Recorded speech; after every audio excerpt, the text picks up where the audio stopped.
And I've just realized I completely forgot to set up everything. Hang on. Where is it gone?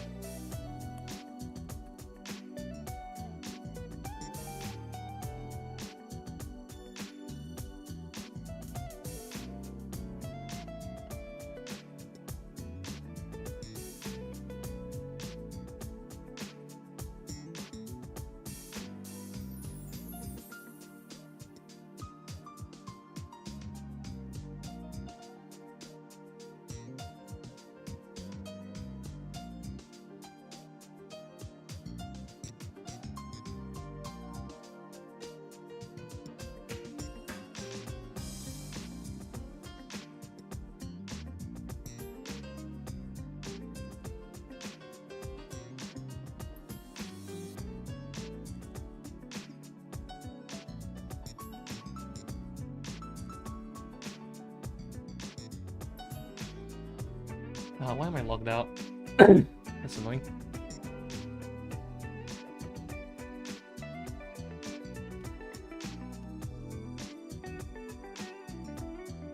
Ah.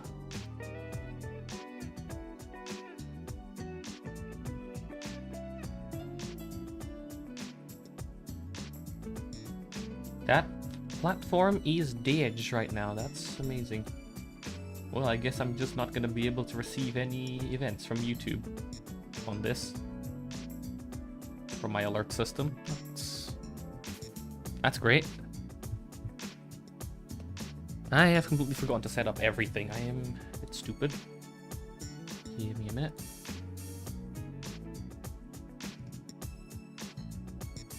Yeah.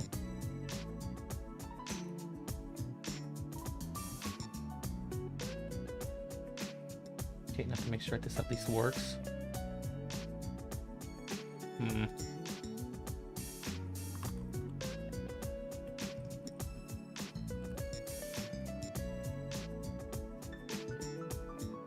Okay, so that does at least send.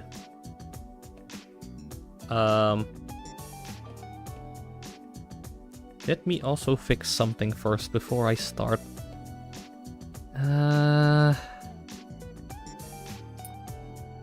Where is it?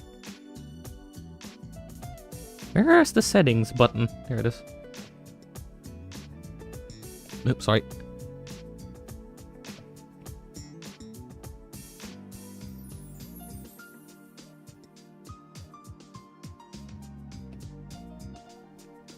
Alright, give me another minute.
Okay, now that hopefully should be everything I need to do sorted.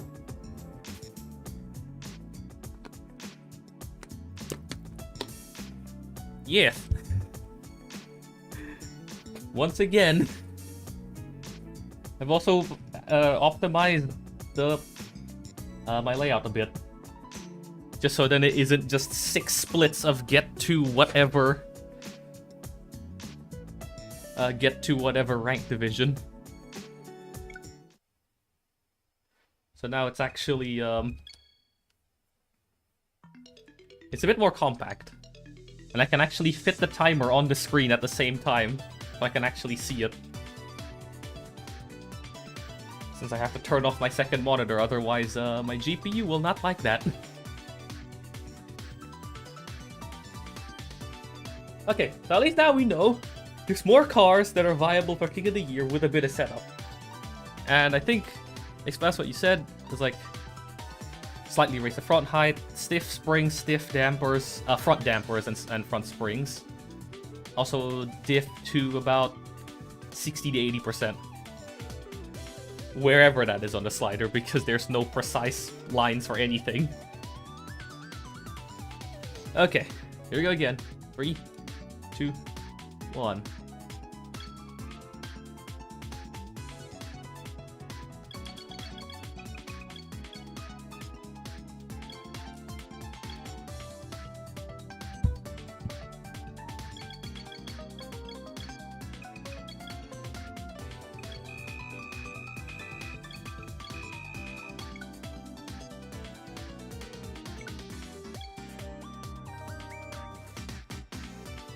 I'll do that after doing Marco Strada, I guess. Hang on! That's already a good contender. There's I think that's a difference at 22B back there. Half front, 2/3 rear. Because I think the biggest issue with the Estima is not so much the sliding, but trying to turn in sometimes feels a bit slow. But then also the recovery rate of the tires sometimes is a bit slow, especially when trying to throttle out of corners. So I guess I'll try the diff setup.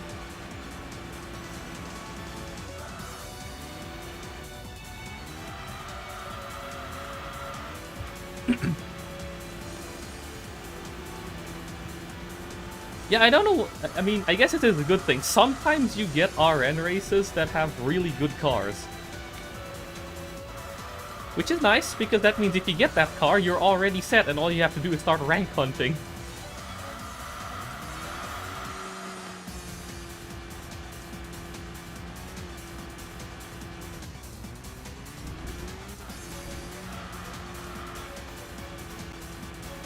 Although I think the 22B would need a bit of upgrades. I can't just throw it in raw, because even an unupgraded RS6, despite it already being able to hit 180-ish on Duttinger, the issue is the other cars are faster. Sometimes. Like, I was only barely over the speed of an S600L, and because it was upgraded, it was actually doing a lot better than me in corners. That was just an absolute fight for survival.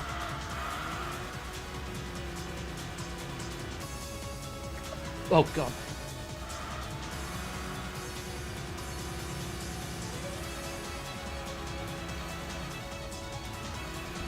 With all the days having positive temperatures for the past week, now it's suddenly shut down to -1.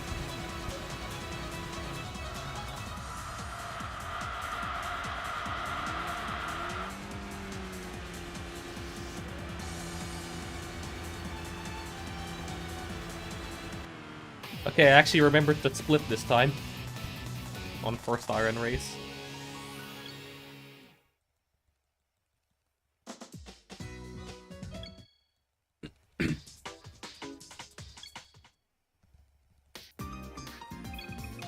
Alright, let's see.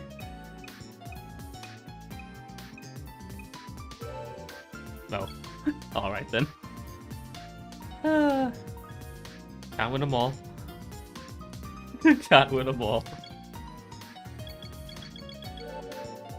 Time to skip.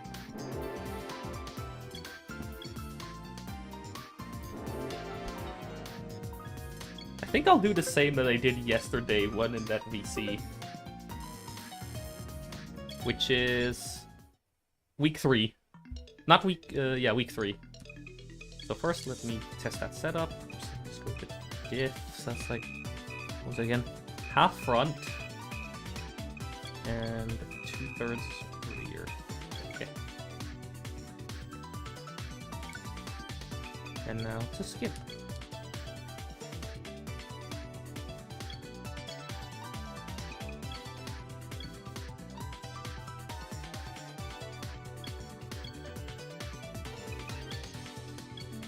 Because starting on week 3 seems to have, like, Like, I don't know how the game decides what races you get, but I'm just trying to offset the weeks, like different start weeks in September, because maybe the game gives slightly more favorable races.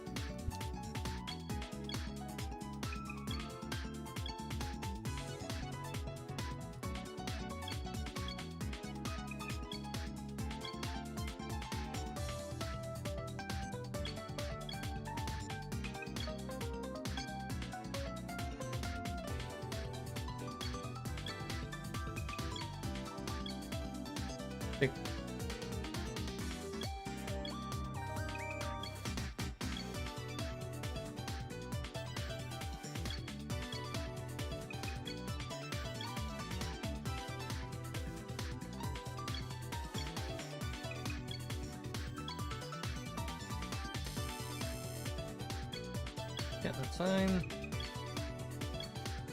Still gotta keep skipping. You can pre-move the menus a little bit during the screen transition, but you really have to listen out to the menu sounds, because otherwise you might accidentally over-scroll past rest and then hit garage, or maybe it doesn't even scroll at all, and then you hit join race and lose 10 seconds for no reason. Because for some reason this menu is not very responsive. Well, at least during the screen transitions.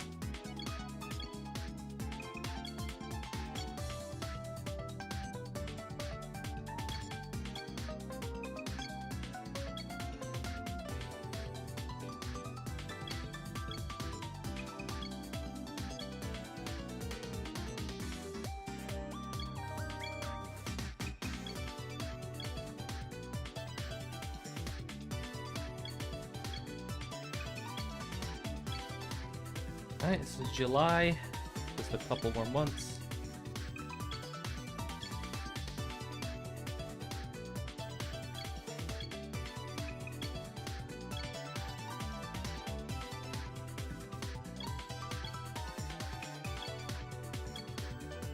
I've just realized that I set the layout wrong. That's fine. I should have set the bottom the timer at the bottom to best split or best segment instead of personal best, but alright, it's too late.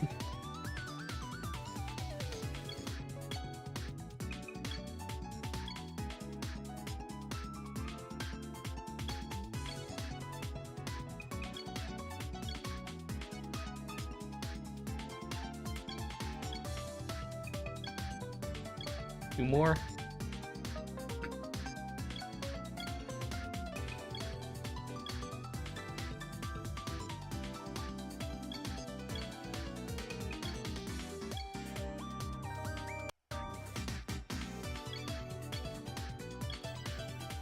Alright, here we go. Okay, it's not worth doing that one. I'll just do this one again. This saves a minute to get to R4.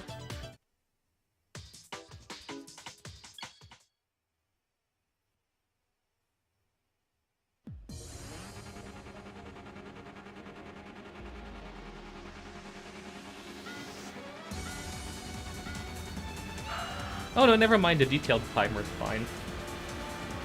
So I guess it hasn't had it yet.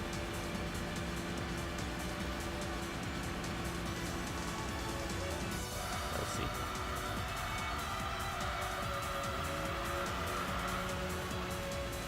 Okay, it seems to recover from, what do you call it?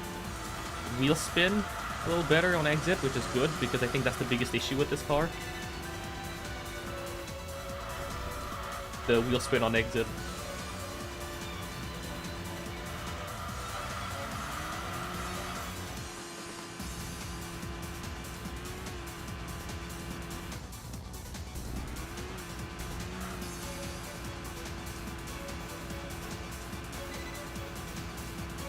Okay, this should be the good test for it.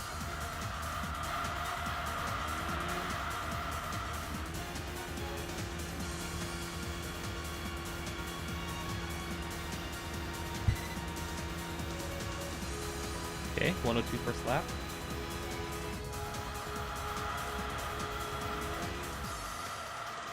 Yeah, okay, it seems to be much easier to keep the control, so yeah, that's a Thank you for the diff setup. That seems to help a lot.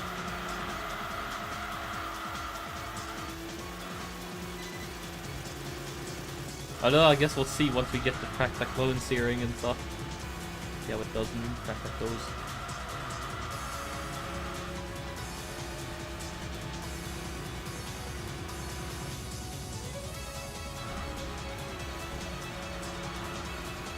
Yeah, that makes sense. There are a lot of road cars do come with like open diffs in this game. Whoop.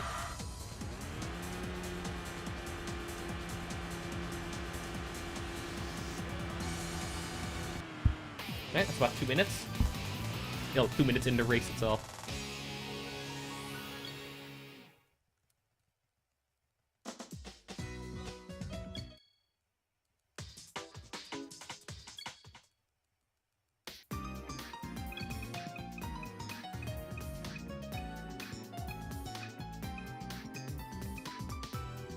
No car, that's good, that's time save.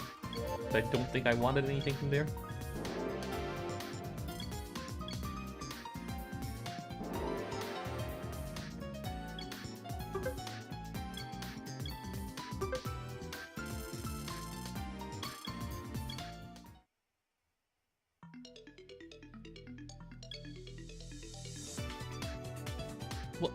Why did they give the Elise 111S an open diff by default?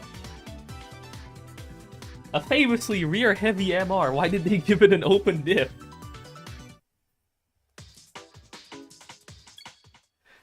That's some GT4 levels of shenanigans where some cars just don't have a fully open diff by default, even though they probably shouldn't.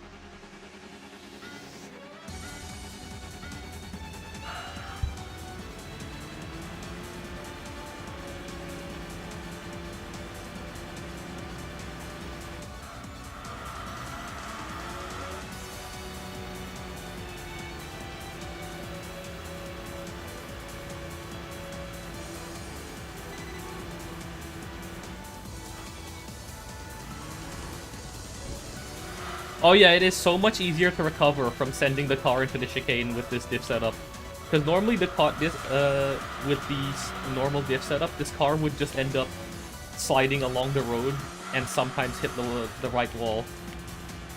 Here, you can basically send it into the chicane without the car being too unsettled.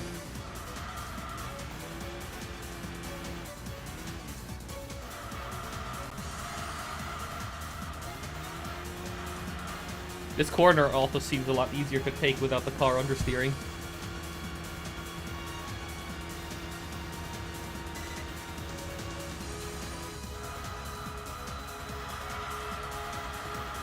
Same with this one. Sometimes if you take this corner wrong, it just understeers into the right wall. But it seems to grip a lot better. Which actually will save time, because that means you can drive the car far more aggressively.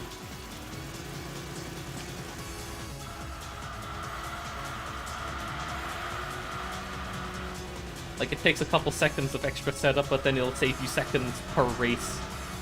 Which could be valuable for shaving off even just a bit of extra time from the run. Especially since, you know, you're gonna be sticking to this car for, like, most of the... I guess this is the car that's most important to optimize. Because this is the car you're going to be rank grinding with. So you're gonna be spending most of the run in it.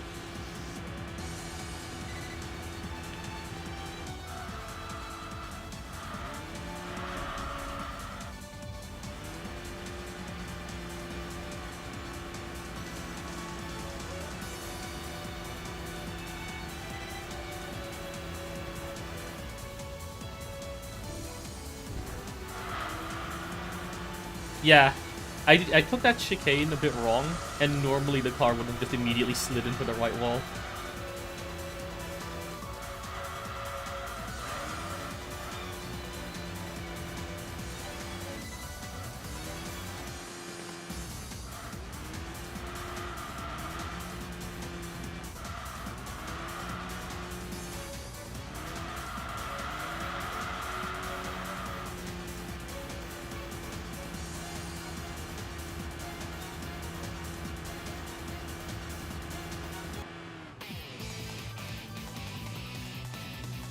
I think this is a 6, yeah, 6.8.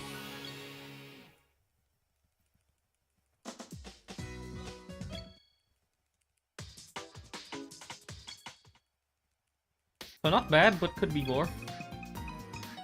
I would even take the funny 8-gear Skyline. Or not.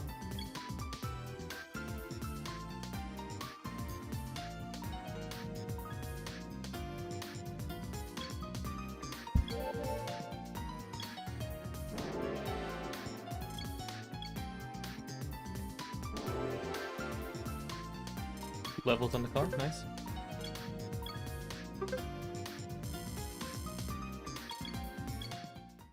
Yeah, DC2 not terrible, but that is like a if I have no other choice, I'll throw it in and see what happens kind of car. That's okay. This is forward, so it's doable. Oh, it's an MPV race, but it's the highest scoring race, so I have to do it. All the other races have terrible odds, so it has to be this one. At least it's the forwards layout, which is much easier. Because having to take that hairpin from the speeds you go at this long straight is pain. But having the hairpin be the entrance to the straight is fine.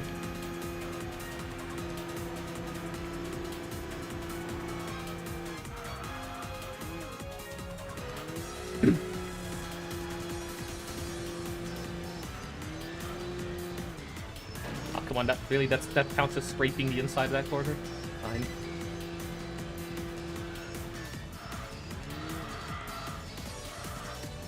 Yeah, alright, whatever. I guess those are some tight sections of road.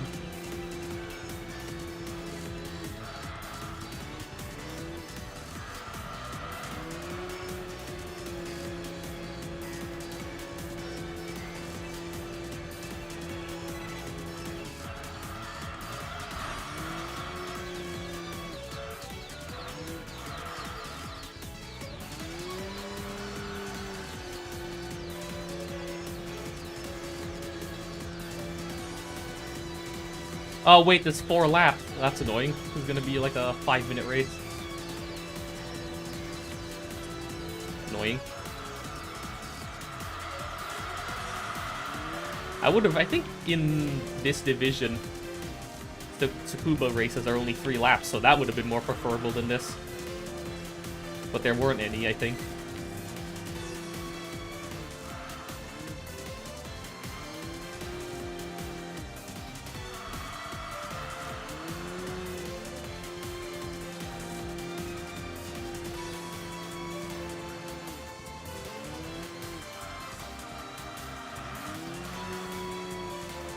Yeah, the car seems to be a lot more willing to rotate on entry, which is very good. Because that is, I think, one of the biggest, oh my god, it's one of the big things plaguing this car, where sometimes it feels like the car refuses to turn on entry.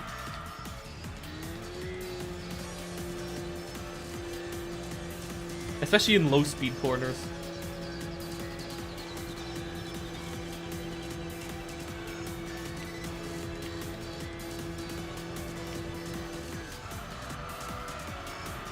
Okay, so we have established that the slider, the little bars on top that tell you like the characteristics of, what do you call it, the car when you change its tuning settings are sometimes a lie, because this car has an open diff by default. I've basically locked the diffs even more, and yet it feels like I've gained traction and maneuverability instead of, you know, what the game thinks, where I've traded traction for maneuverability.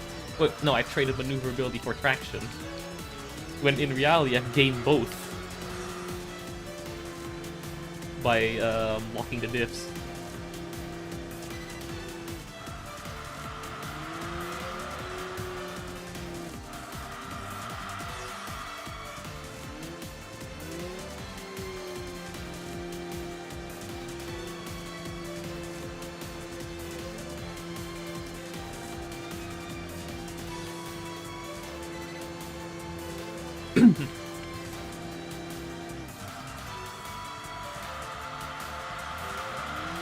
Honestly, I think some cars could be better if you could like tune them a bit further. Like, I think I tried the during that couple days ago, I did try the Touareg.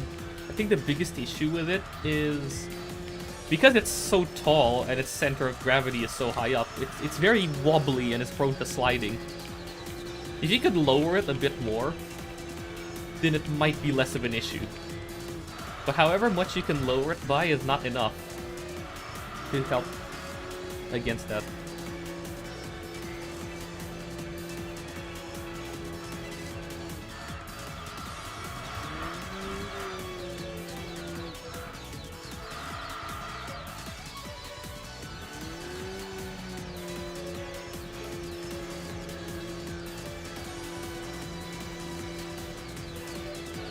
Oh, Google, thank you for the support.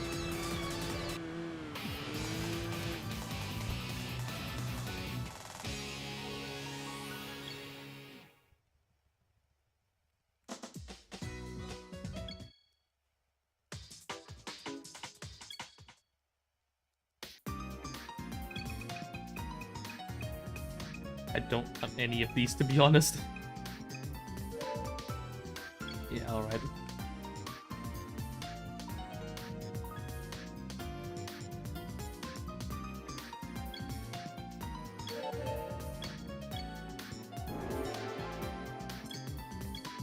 Are we out of R4 yet? I don't think we are.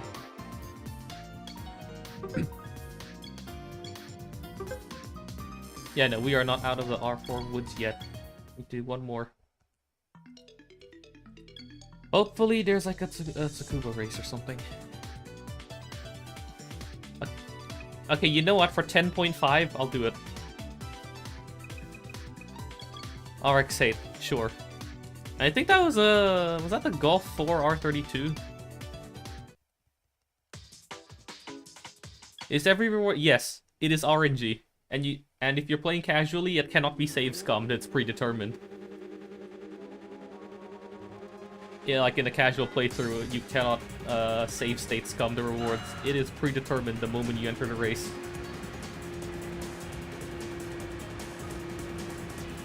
And you know, if you save state reload completely to restart the week over, you'll just get new races. Or maybe the same ones. I don't know how the game generates this, and I've never tested.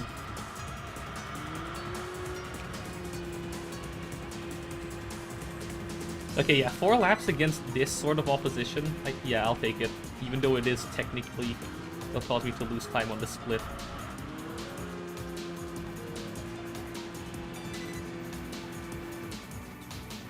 Dude, yeah, so some of this run is basically hope you get a good car. Not only do you have to hope to get a good car, you also have to hope that the game doesn't decide to spawn in on the last race that you need. A really stupid fast opponent. The retro achievement set of this game is basically covers the entire game, so there's going to be a lot of RNG that you're going to encounter just to even get some of the cars you need, or to even have the events you need to complete a set spawn to complete like a particular set of achievements for a particular racing division in the game to spawn. So there's a lot of RNG.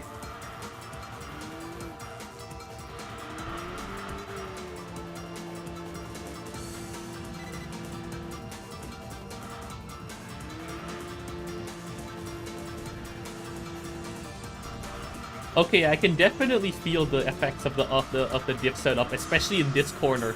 I can turn extremely sharply without the car wanting to slide outwards and hit the outer wall.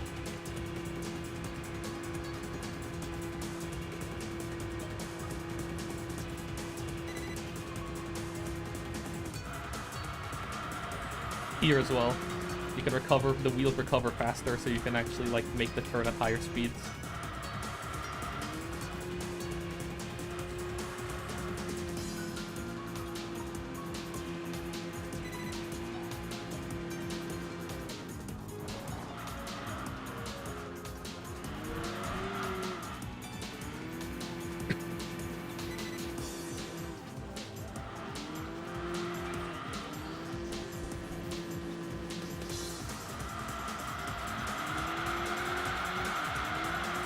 Yeah, this car handles so much better with the dip setup.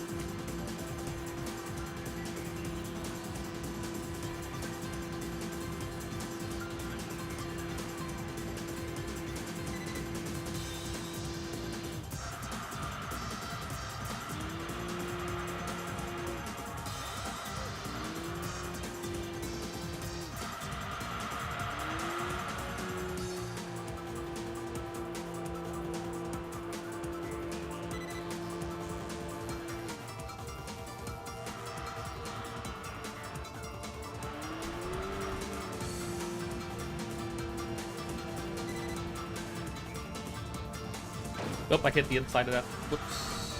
And that's not 2. Oh, I'm not paying attention anymore. Yes, this is any percent. I am doing any percent. 100% is going to take... It's fine. 100% in this game is probably going to take... I don't know, 9 hours? Maybe even longer than 9 hours, because you're gonna have to go for multiple years in a row, especially to get all of the events. All the different events, you have to... Like, there's a unique RS event, RS grade event for every week of the year, except... Okay, that's something. So, you're gonna have to go through several years in-game in order to actually do all of them, which is... pain. I'll be like, I think the 100% theoretically would be like 12 hours or longer.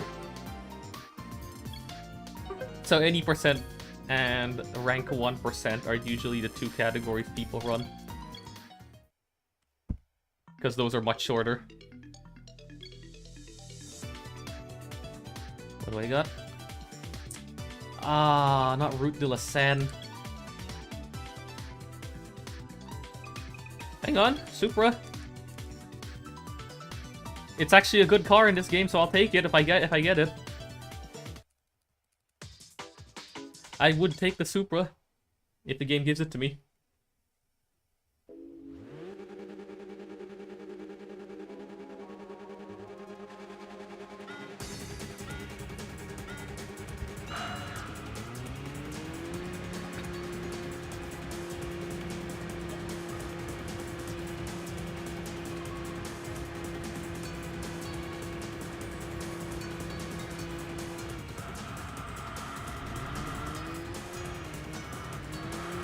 Oh my god, yeah, this car handles so much better with the diff. It's not even fun with the lock diff. It's not even funny.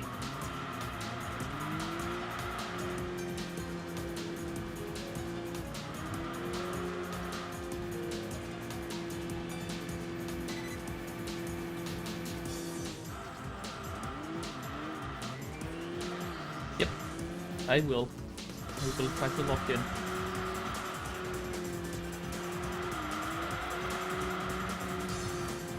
Yeah, so those bars on top in the tuning screen are an absolute lie. Thank you very much, game. You told me that if I lock my diffs, I'm trading maneuverability for traction, but no, it feels like I've gained both by locking the diff.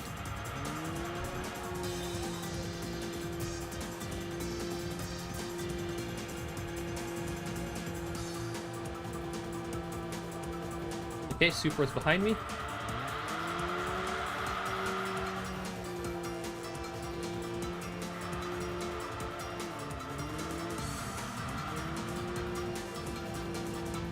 I think this is only like 300 points, if I'm not mistaken, because R2, I think, is 50 points per race. No, sorry, R3 is like 50 points per race, and this is only like a 6 point something.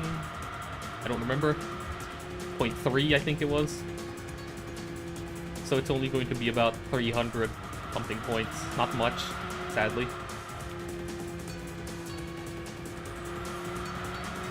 The event RNG has been pretty bad this attempt.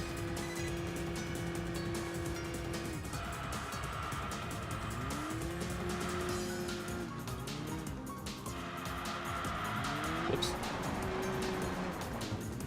Overcooked the corner, but that's fine? Yeah, it's fine.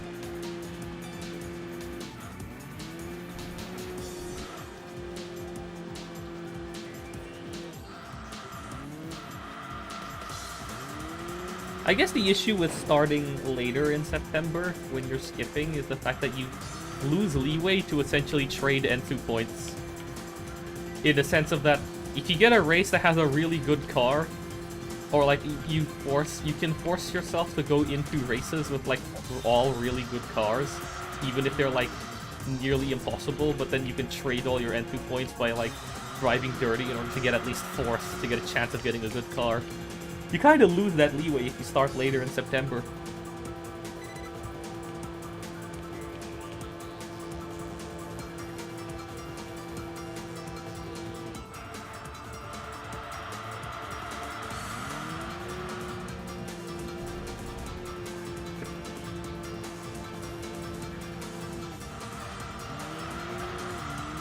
Because honestly, yeah, what saved me time yesterday wasn't the fact that I started in September week 3, but was rather the fact that I got an RS6 super early. So I didn't have to do the oval race.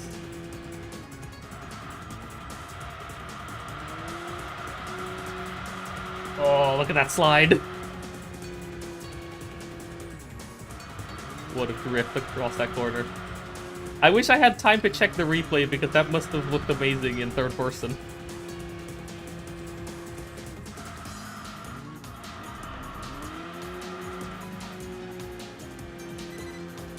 But sadly, checking the replay counts as time loss.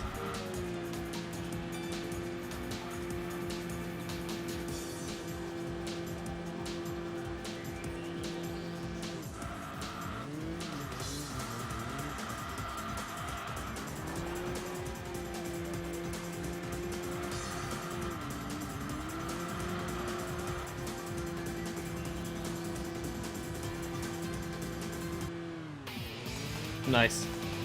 Well ahead of the Supra.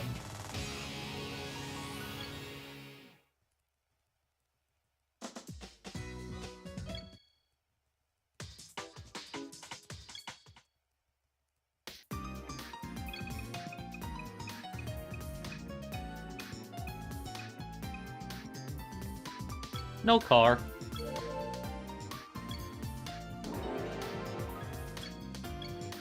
The other annoying thing, whether you're casually playing or speedrunning, no cars unlocked, even though you want one of those cars. Oh, it's 9.4, never mind, it wasn't actually as bad as I thought. One more race and it'll be R2.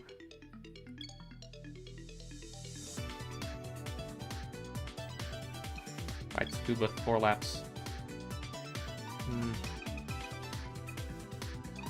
The Legacy or the...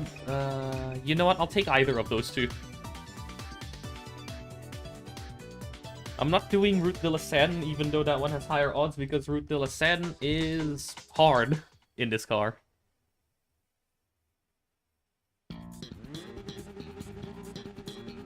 There is one massive straight that essentially means you lose to any cars that have higher top speeds, and there's nothing you can do about it. It's also a very long track. So even 2 laps takes forever or whatever. 2 or 3 laps takes forever on it. So it's not really worth doing.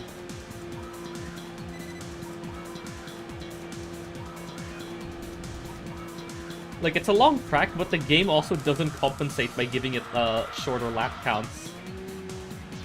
Like, for example, the only race that is longer than 2 laps on Searing for road cars is the RS race in December week 3. All the other ones in R1 are only 2 laps, which is only 6 minutes. Much shorter compared to some of the races you get in R1. Pacific Gateway is also nice, except the issue is that you can only really do it up to R2. In R1, it's 9 minutes long. It's a 9-minute race, so you lose time doing it. So what you really want once you get to R1 is for the game to start spamming you Searing races. Because that track not only is, 2 laps, it's also a track where the AI seems to be a bit slow, and sometimes good cars spawn on there. So it's a bit of a win-win-win to just keep going for Searing races in R1. You're much shorter than all the other races that you can get.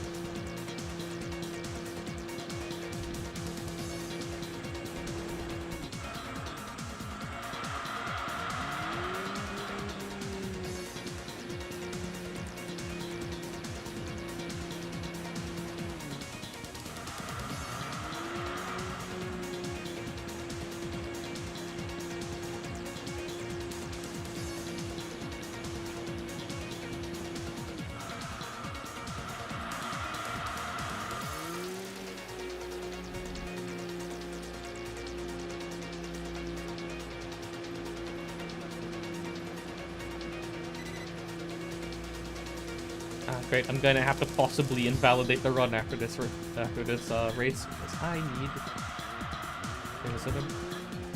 the bathroom and I need to have to pause, which may invalidate the run. But you know what? Screw it. I don't care at this point. I don't think this run's gonna go particularly well simply because the race RNG's been pretty meh. I don't particularly care about throwing this run. As in throwing away the validity of the run. Of this run, just because it's not... I don't think it's ideal. Anyway. I guess we'll just treat this as a test bed for the new setup for the Estima.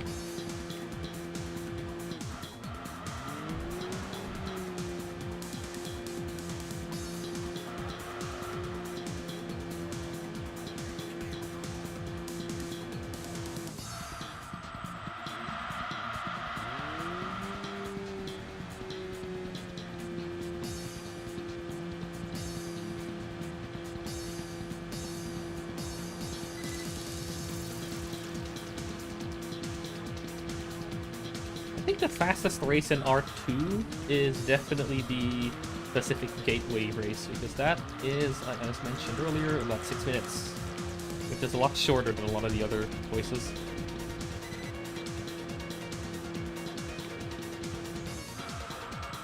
Also another track where the AI seems to struggle a bit.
Sorry.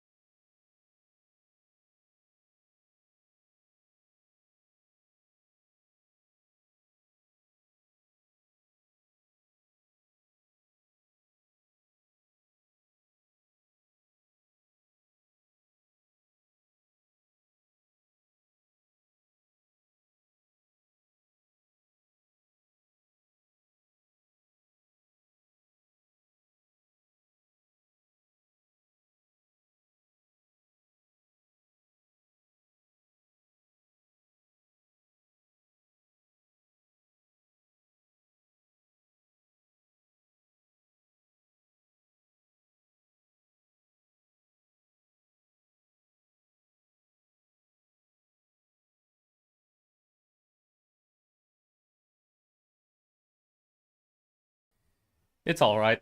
This run doesn't feel like it's going to go well anyway. Let's just use this run as a sort of test.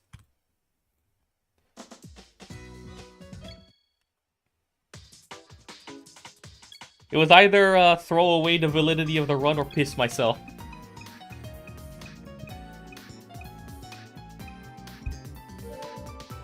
Okay, this could be something, actually. Okay.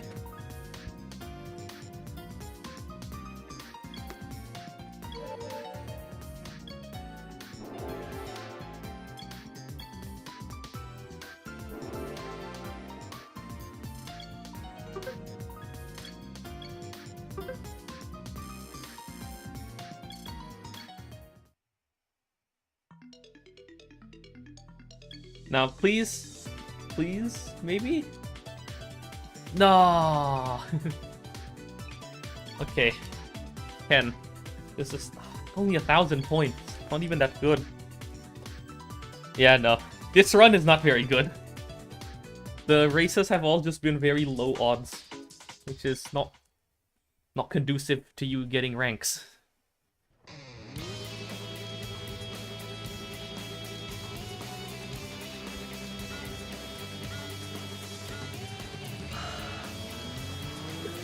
this is the one, what they call it, the one thing that makes this game annoying sometimes.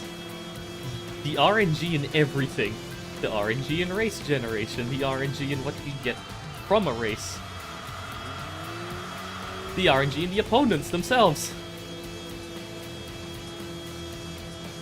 Why? Okay, so the game so in order to get ranks, right? You need to... So the rank points you get after a race are calculated as follows. There's the base value per division. So they're like a base number of rank points you get for a race per division. You know, R4, R3, R2, RN, R4, R3, etc. But it's also multiplied by what the game calls the odds value, which is the game's sort of like attempt at incentivizing you to go for worse cars. Because if the game thinks your car is worse relative to everyone else's car, it'll give you higher odds bonuses. This car is essentially the best one, a starter car that gets really good odds values against higher level opponents, while also, like, quote-unquote better cars, while also still being relatively fast for a starter car. In fact, the rank 1 speedruns used one of the most probably one of the single worst cars in this game for that exact purpose, because it's still relatively nimble. They use the EK wagon, which is this K-wagon that only has 3 gears and tops out at 90 miles per hour, and only has about 50 horsepower stock, maybe 70, like 60 or 70, anywhere between there at maximum upgrades. Because it gets insanely high odds values. But because this run we also want to try and get cars, like, so you want to finish 4th or higher in more races, this car is essentially like what I'm using for most of the race, for most of the run. Because it's really good at farming ranks. Because the game thinks it worse than a lot of other cars. And actually, I'm picking this car specifically because of the fact that it has a CVT gearbox, because they've completely busted CVTs. As in, this game implements CVTs incorrectly, but because of that, it's probably the single best transmission type in the whole game.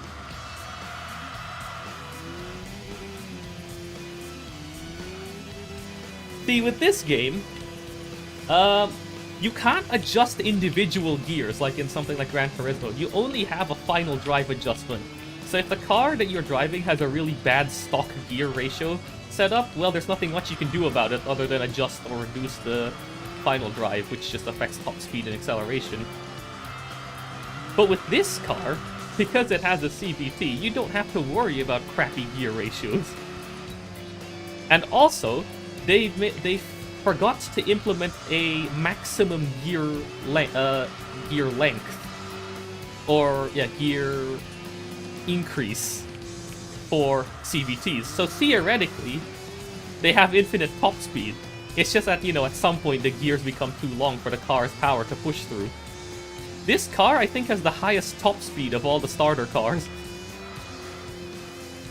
At maximum upgrades, which is where I am now, it can actually go up to 240 kilometers per hour before the gears become too long for the car to push. It's actually very fast for what it is, while the game still thinks it's bad. So it's a really good compromise between car that the game thinks is bad so you get more rank points versus its actual performance on the road. It also handles quite well as well, because I think it's the only 4-wheel drive you get in the starter cars.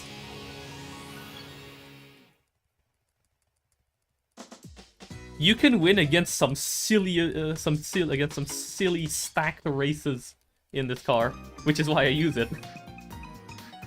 It's probably my favorite car in this entire game, not because it's the best car or anything, but because it wins races it has no right to win.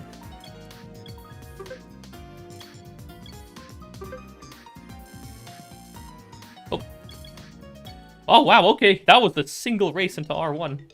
Pretty good segment. Low and searing, please. Yes! We got low and searing. Okay, it's kind of a meh lineup, but I'll take the RX-8. Actually, I'll probably use the Mustang. The RX-8 isn't really much better. Especially since the way this game distributes upgrades, it's...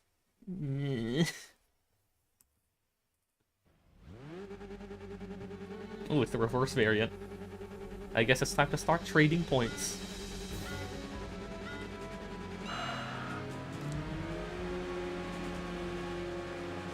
Like, this car is surprisingly fast. It also, I think, has one of the best 0 to 40 launches of 0 to 40 mile per hour launches of a lot of cars, actually. The 0 to 60 is slow, but 0 to 40 is really fast. Like, the 40 to 60 is very slow, but the 0 to 40 is very fast. Which also means low-speed corners are not that much of an issue if you can get the car to turn, which, with some setup, you can actually make the car handle low-speed corners much better.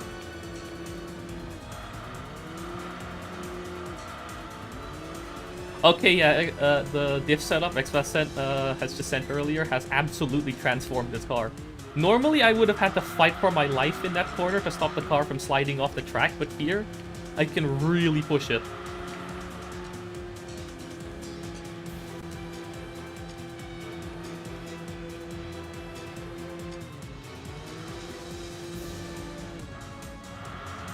Like, I have won against some absolutely stupid lineups in this car. It can't win on the final race, that's why you need a better car. But it can win a lot of the races you need while you're grinding rank. And that's why I use it.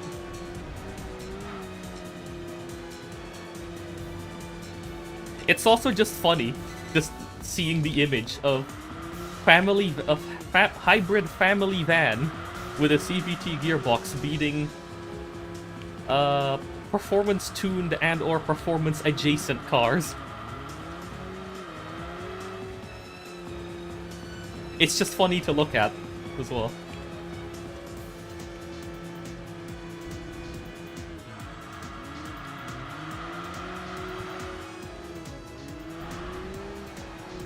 Like, I will say, in some ways, in terms of, like, the cars that you drive or whatever, in some ways, this game out-Gran Turismo's Gran Turismo.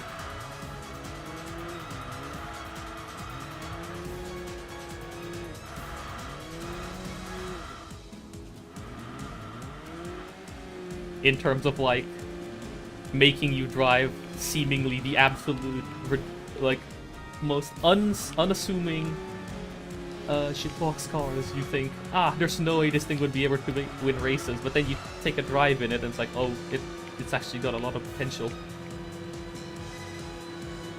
Like, look at this. I'm already like a good 10 seconds ahead. Okay, not 10 seconds, but 9 seconds. This track is long, but it's quite fast, and since it's only 2 laps, it's actually one of the faster races in this division that you can get.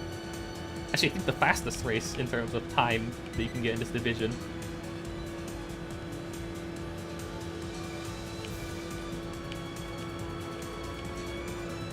Now, in order to save time, I'm gonna do that.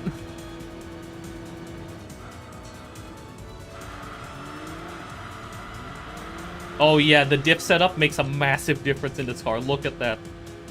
It's so much easier to keep it on the road at high speed.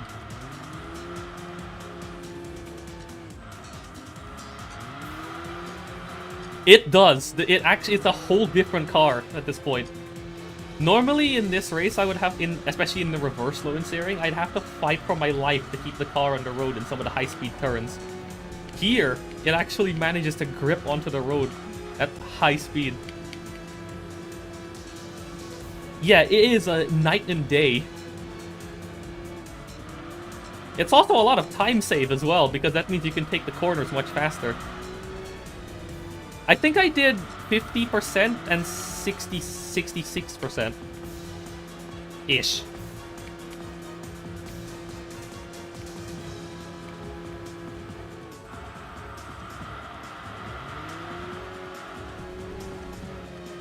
If I remember correctly, I don't remember at this point.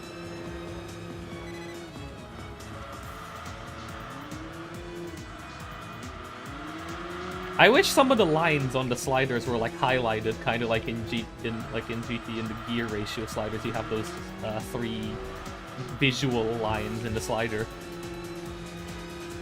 That doesn't exist here. You kind of have to eyeball 50% and 70-ish%.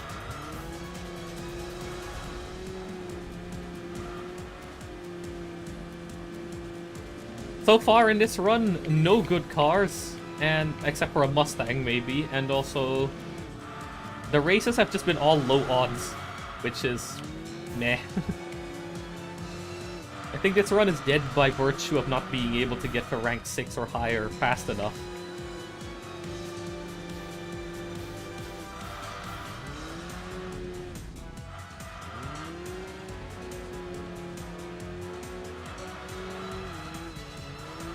Also, good to know that those little bars on top in the tuning menu are liars.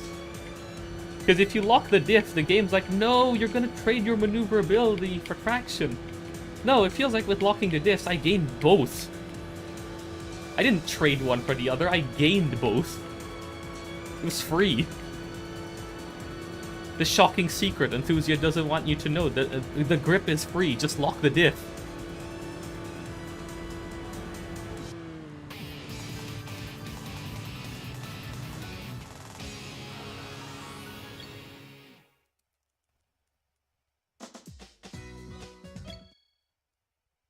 This is not taking me to RS. This was only like 1,000 points or something.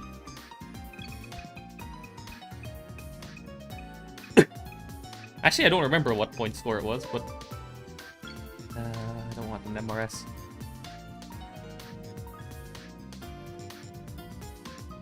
I was not even paying attention to what odds value was. But I don't think it's enough to get me to RS.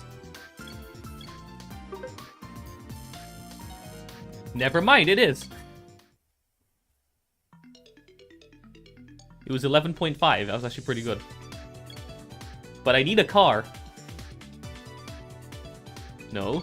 Yes. 2 good cars. 2 good cars. I'll take either of those.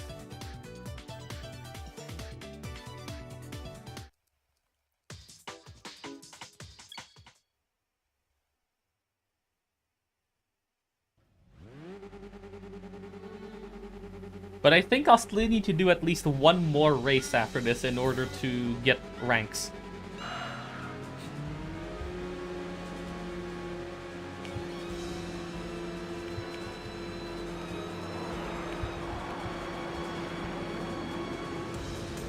No, you don't, R34.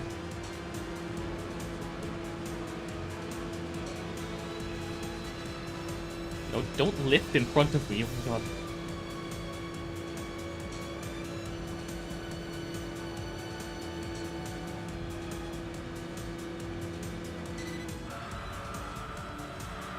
Right here. Oh, yeah, that is massive difference, especially in that first one. Let's try the downhill hairpins. Okay, it still struggles trying to grip on exit, but it definitely slides a lot less, which is nice.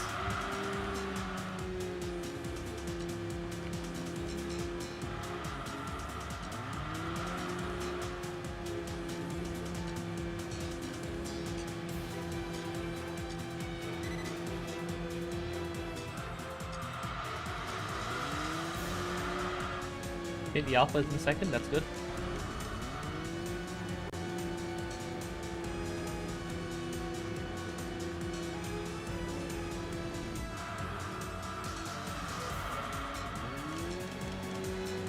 Okay, a low speed, it's also improved its low speed cornering as well. I guess that was why the car has trouble doing low speed corners, because the diffs were open. So the wheels were just spinning when you try to do low speed corners.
So yeah, this is the reason why my favorite car in this game, out of all the cars, is this absolute brick of a hybrid family van.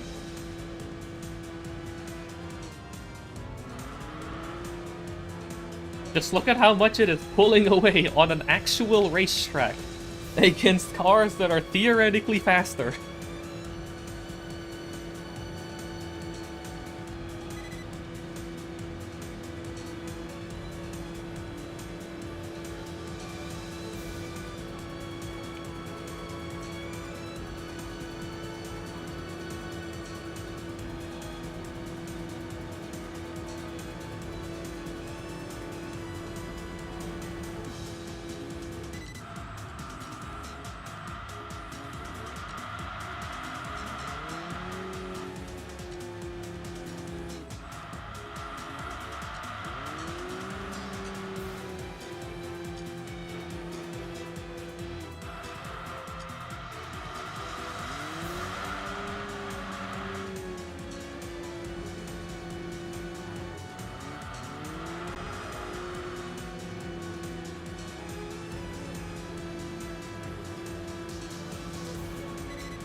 Actually, after this run, I want to test something.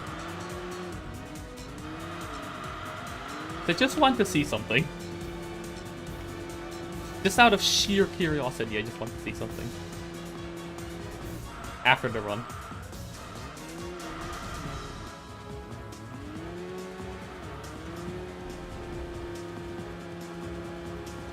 I guess after the run, just write Nordschleife reverse, and then I'll remember what I wanted to test.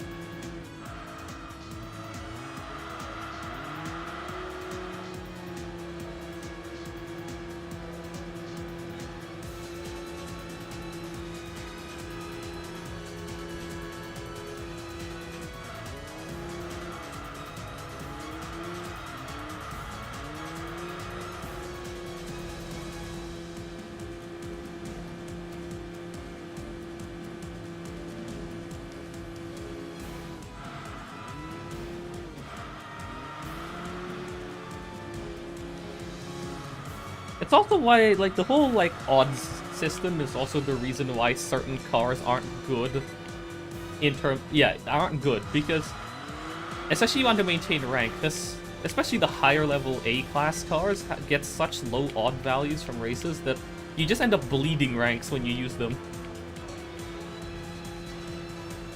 Even if you keep going up against, like, RS races or something, you just end up bleeding ranks. So they're only really useful as a tool for stuff like King of the Year, and they're not really good to, like, drive all the time in this mode.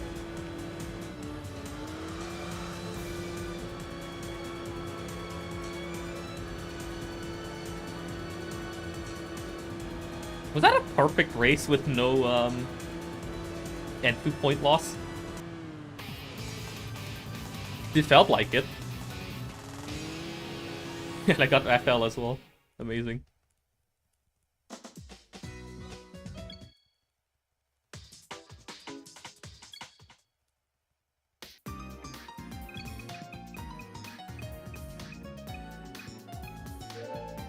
Ooh!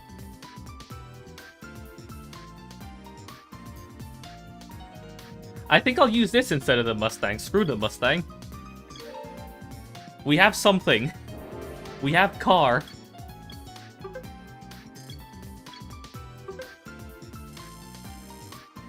Yeah, I have to do one more race at least.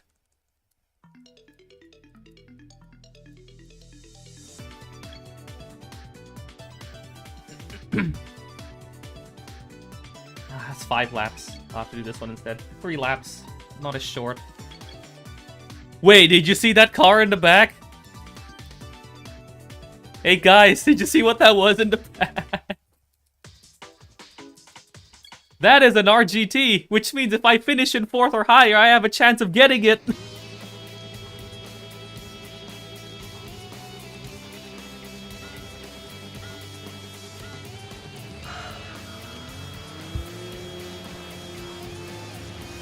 I just have to finish 4th or higher in this race. I don't care about the ranks as much.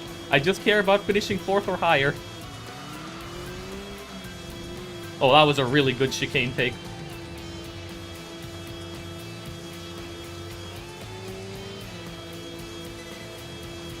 Alright, who's behind me? Okay, he's already behind me. Amazing. I'm even going to sacrifice my points just to make sure that I at least finish 4th or higher.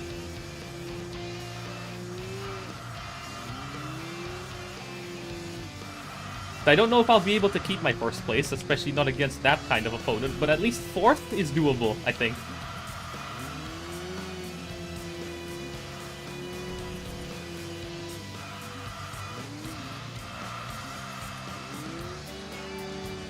Hold on a minute.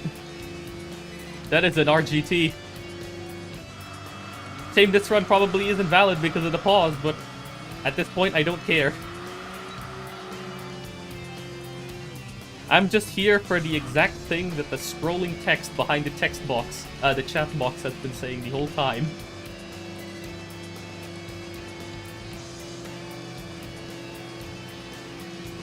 I am no longer playing for the record, I am now playing with... I'm not completing the sentence. I'm not playing with the record on the line. Or PB on the line. I'm running this with, like, good vibes on the line.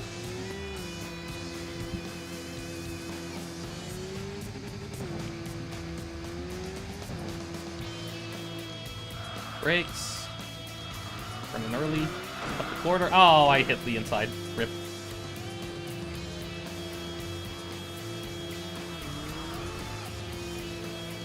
There he is. He's coming. He's there. He is very much there.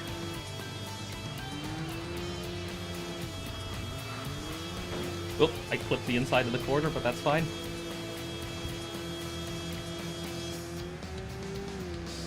He's still there.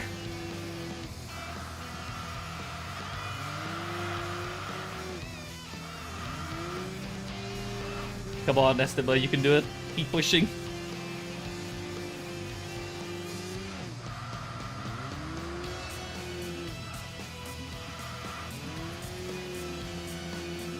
I at least have the Impreza. However, if I win the car that is currently chasing me right now, that is an absolute max win of max wins.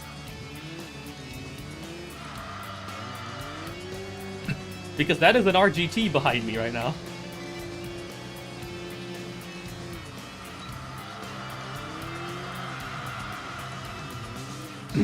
Probably the single best handling car in the whole game. It's not even close. And it's also quite fast. So it's a really good combo. I just have to not screw up the last corner again, and I might be able to pull a lead on it.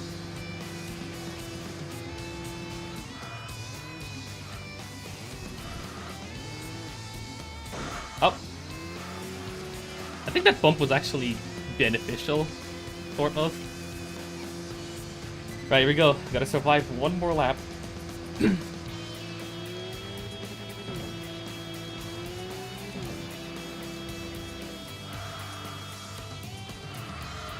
I'm free. I didn't hit the inside of that corner this time, so I get to exit with a much higher speed of about 60 something instead of 50.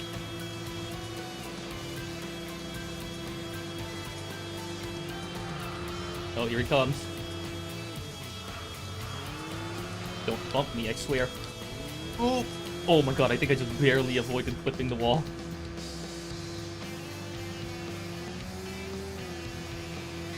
He's even closer.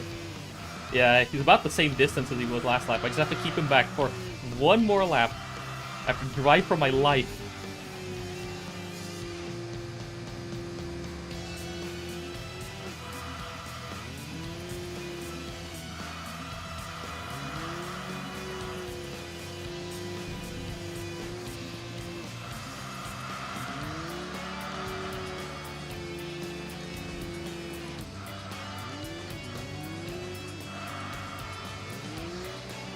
Not an ideal line through that, but looks like he was slow as well. Okay, yeah, I am actually keeping it back, relatively. These slides are so good with the diff setup. They're actually like so much more controllable than without the setup. Got this.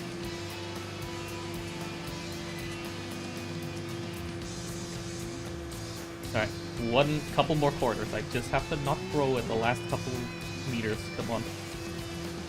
Brakes. Okay, I didn't flip the wall. Nice. Less speed lost. Just gotta survive one more corner. Oh my god, am I really gonna win against an RGT on this track in a bloody Toyota Estima? Alright, that's a good hit. So I get to keep my speed. Come on. Come on, Estima, push. You can do it. Oh my god.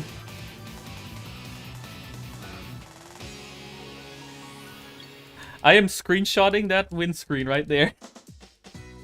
I won against an RGT on this track. Are you kidding me?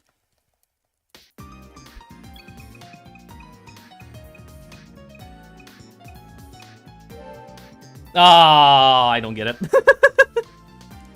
Unfortunate. No RGT.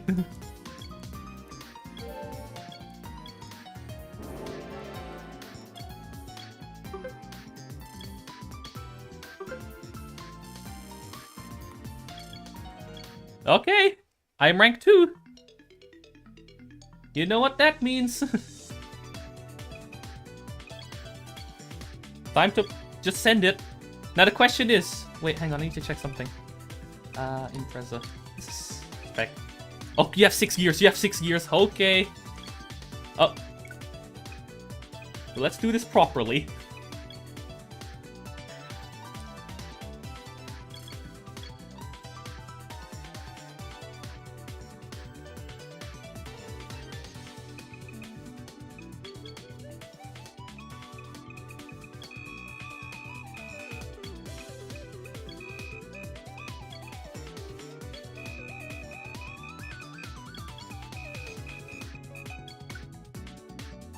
I'm also gonna try the diff setup as well on this car. Oh, no, what? I don't want to join race. No, get me out. I'm going for it. I'm just going to say, screw trying to grind upgrades on this car. I am going for it.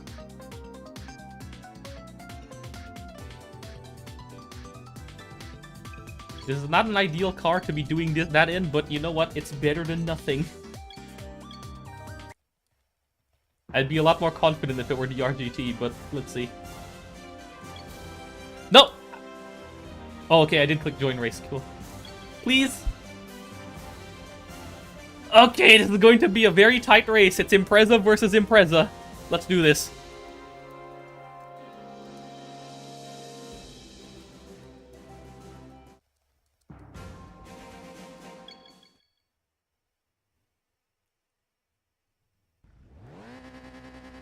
Alright. Here we go. I have 6 gears on this Impreza. Which is honestly very good. Oh no. The other Impreza. Yeah, all the cars are upgraded. This is annoying, and I'm in a stock car. Oh god. Okay, Audi TT, or whatever you are in second place. Can you keep the rest of them back? Thank you. Keep them away from me, please.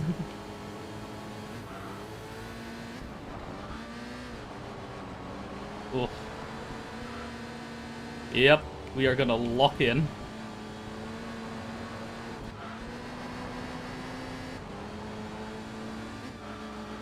I'm also shifting the car too late.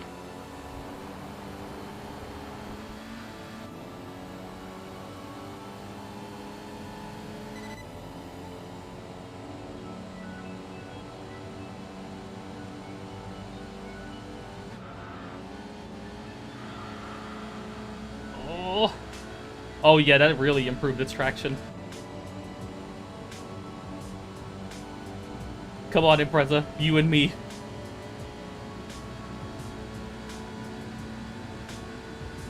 It's not quite the correct quote-unquote Impreza from GT4, the same Impreza as the GT4, but I think it's from the same family and the same model year. So you know what?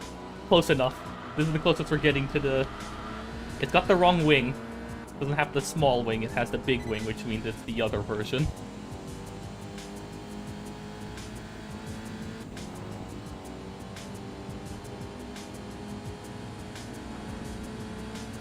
Okay, the Impreza has broken. The other Impreza has broken free, which means time to drive for our lives. It's funny, actually, the one run that I did where I got the FDRX7, I actually managed to complete this race without losing all my entry points.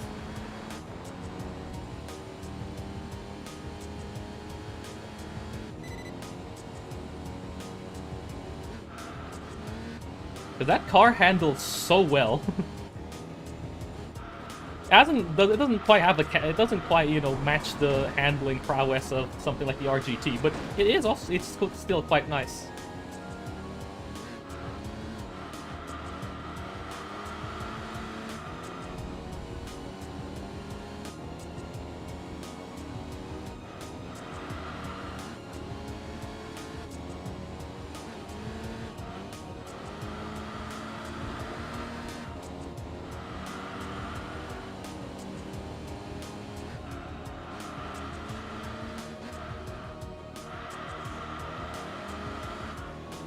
Oh my god, yeah, that diff setup actually works on this car as well. It is so easy to drive with that diff setup.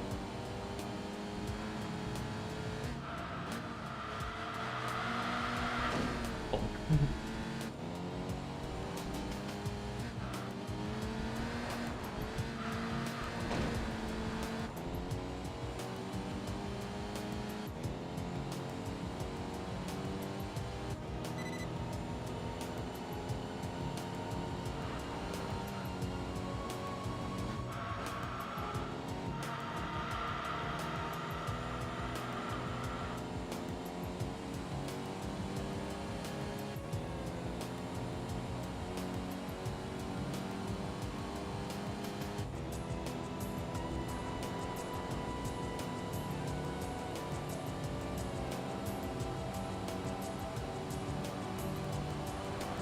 I gotta lock in. Come on.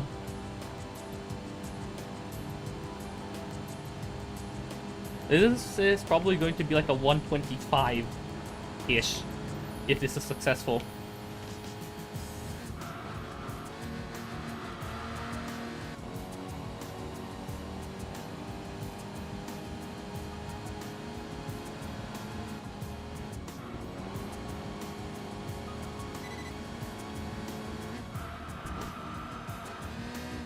Oh yeah, this car has much better brakes than the RS6 I was using the other day.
Nice. I made it onto this part of the track before the crescendo, which means we are on good pace.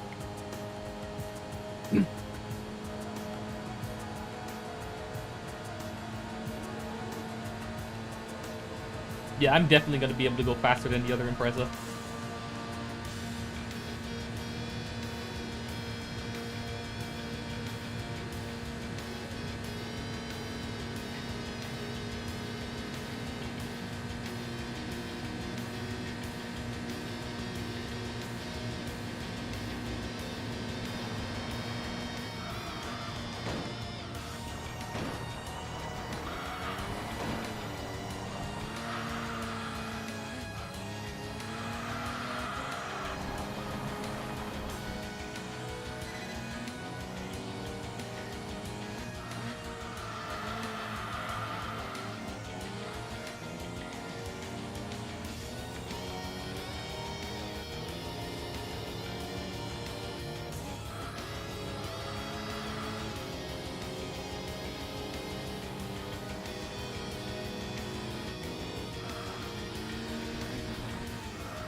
Ooh, really good for a sector there.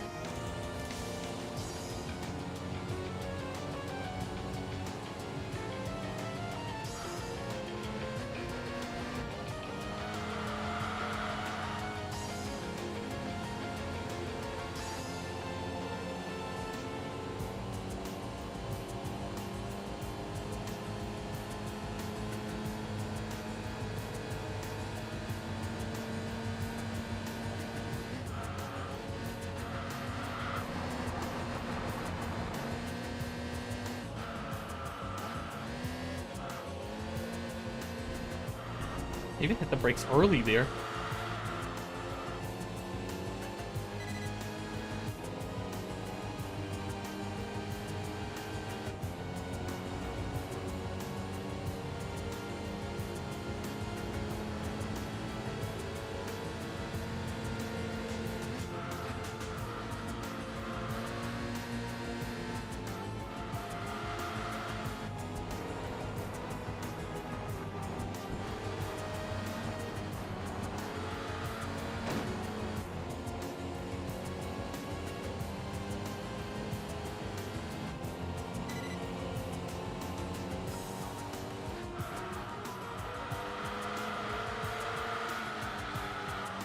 Ooh, saved it.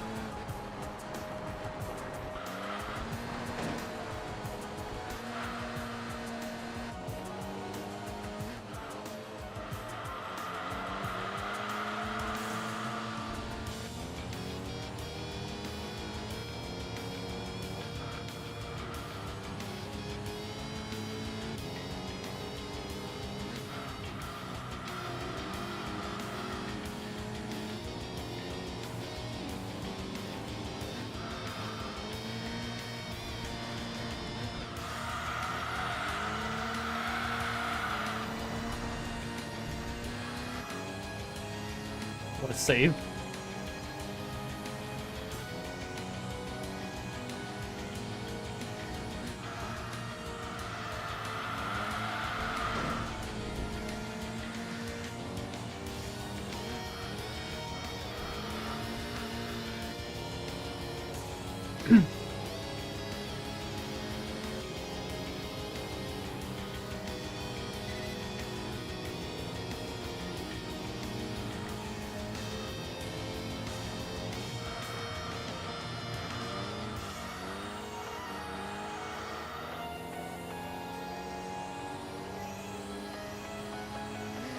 Nope.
I didn't see the split for the other Impreza, but I think they're getting closer, so I gotta move it.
Here we go. Time to bring it home.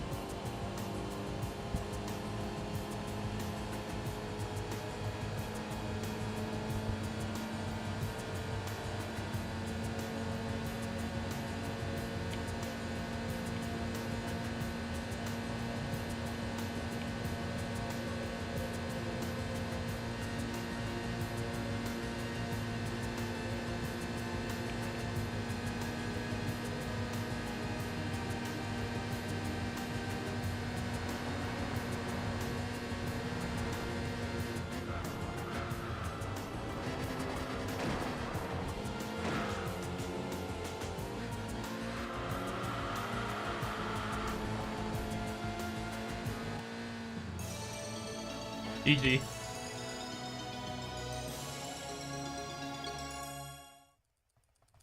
Skip through the menu so that I can at least finish the record achievements time, and there it is.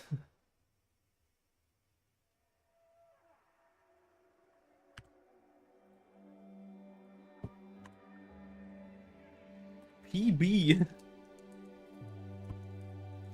Oh yeah, hang on, I need to see something. Hold on.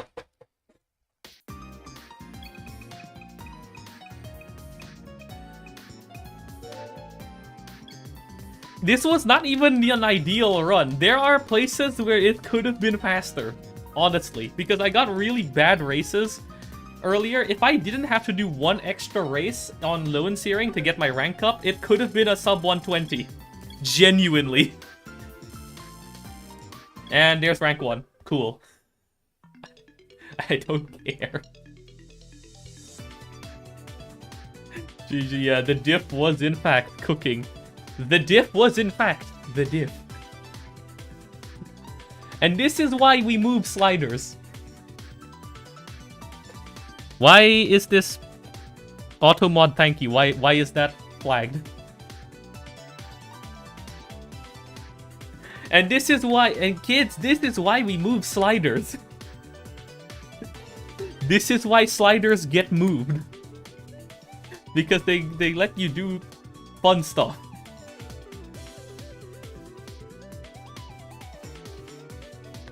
High or low? Apparently, who knows? What do they mean? We don't really care what they mean, we just know that it makes the car better, so that's good for us.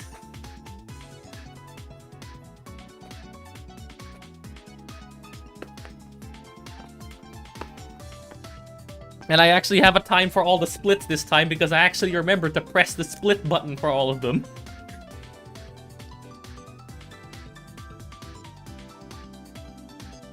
Nice. If I just didn't, because like, let me go to records, right? Where is it? Yeah, my driver ranking. Yeah, so I had to do an extra race on November 4 because my R2 race on November week 1 was really bad. My R1 race, my first R1 race in week 2 was also pretty bad in terms of points.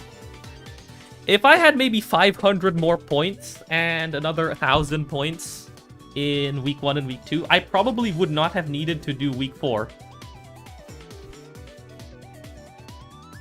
Or if I didn't have to do this extra R4 race, I probably could.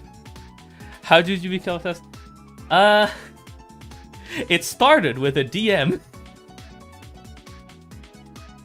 And then the retro achievement set released a couple times, a couple days after that.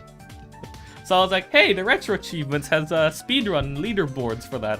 I might as well give it a shot now that the theory crafting is already on the table. And now we're here.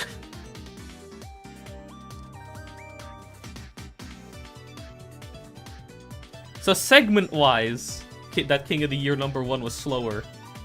PB-wise, I remember we came up to. I just wanted to play it even long before the R race set because I've always thought it was an interesting game. Just with a bit janky physics and stuff, but and like weird mechanics. But I always thought it was an interesting game.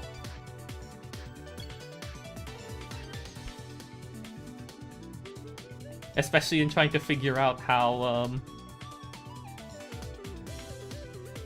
figuring out how things work and everything. And then first of challenging, the first thing I think one of the first things I did was like try and do a challenge run on this to try and beat it with just rear-wheel drives because rear-wheel drives are still kind of annoying. Even with the setups, they still require a bit more care.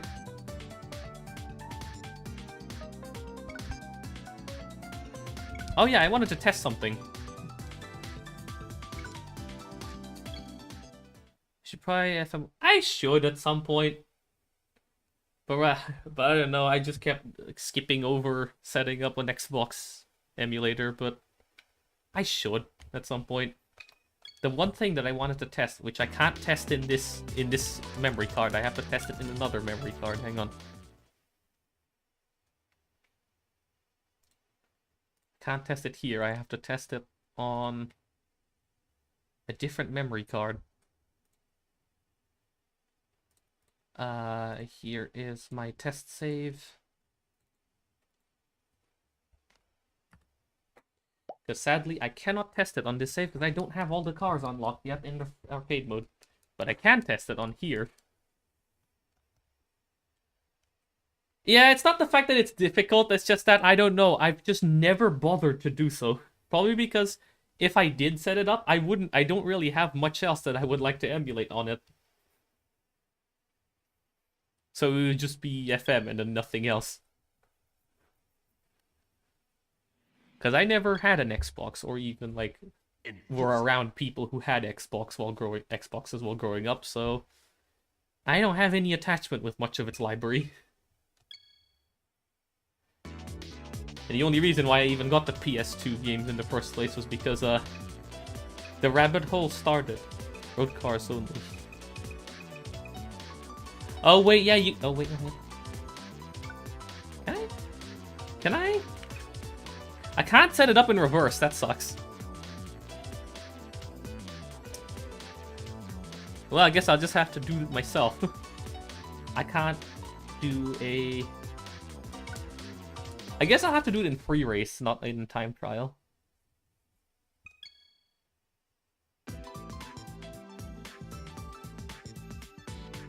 Yeah, that makes sense. Is Nürburgring reverse on here? Can you not do reverse races in the arcade modes? Can you not do that? Okay, fine, I guess it can't. In that case, I'll just have to test it normally. Where's time trial? For Nürburgring.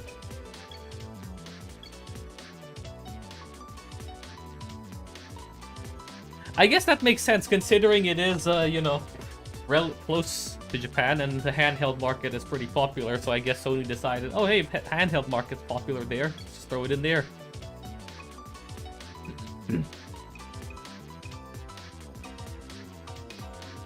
Where are you? Should be at the top of E, I think.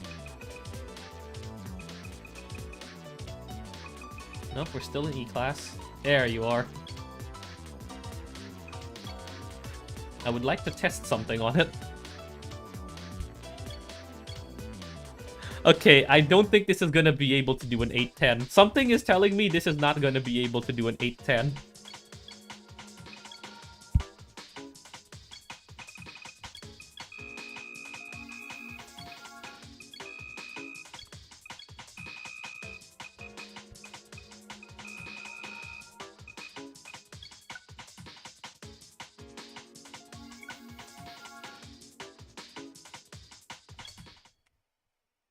Okay, I just want to test how fast can this car, with the setup used for, you know, the rest of EL.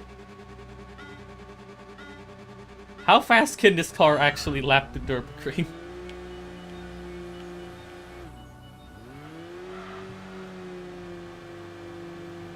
Because, you know,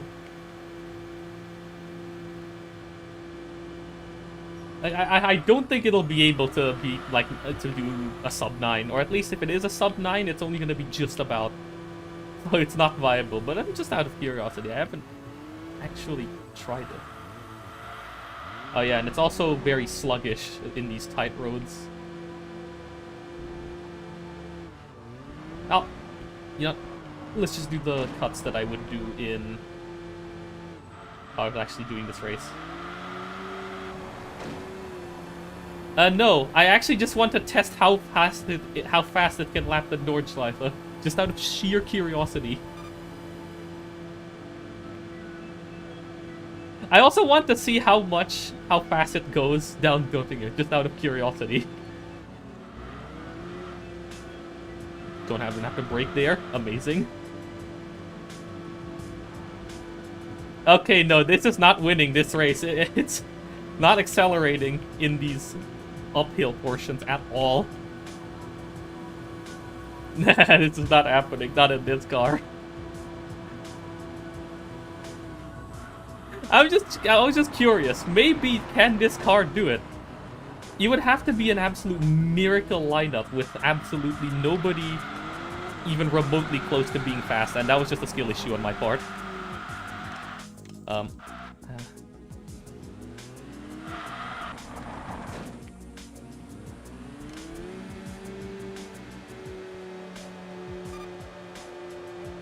Okay, so I think I have to subtract about 8 seconds from the final time, just you know, to ignore the spin out.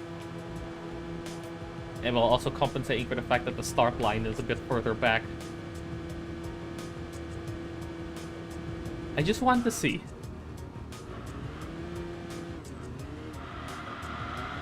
Okay, this car cannot really do the quick turns well enough to be able to do the cut properly on here.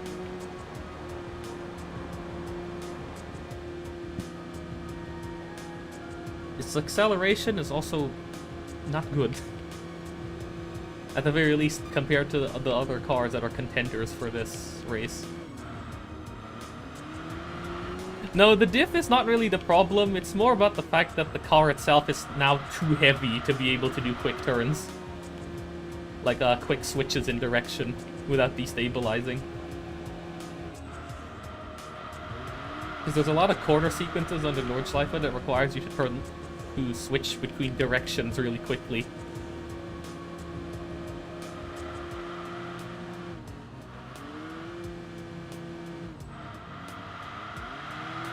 I think this is the best this car is getting. And, no, this is not making it. Okay, good to know. Yeah, this car is hopeless for King of the Year. It's good for everything else, just don't use it in King of the Year.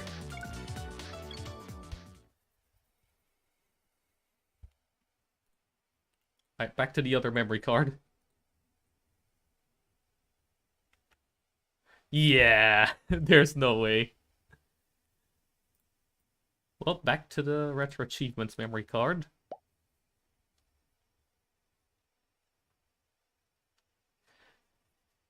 To Caterham. I think the one I wanted to try was the Elise. Because I think you mentioned that it improves a lot from having a good diff setup. Why did I switch memory cards then? Am I stupid? Hold on, is it unlocked by default? Maybe I have it without needing a full save. Let's see. I don't think it is.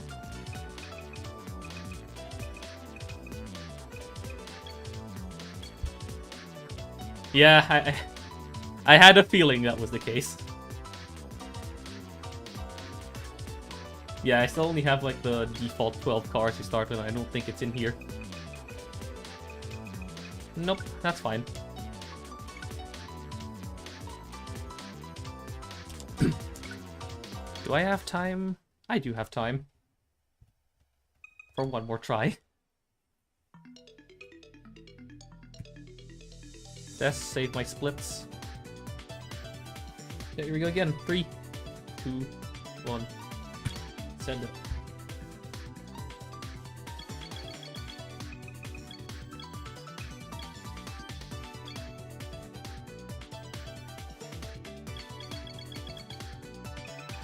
Alright, time to actually set up properly. Oop.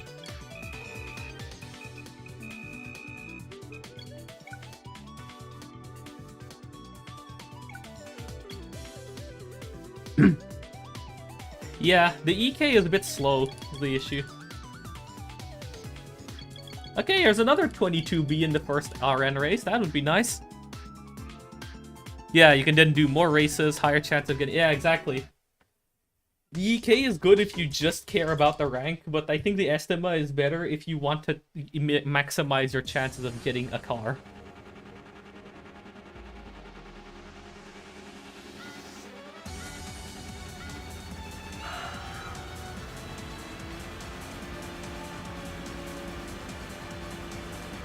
Okay, can this guy not?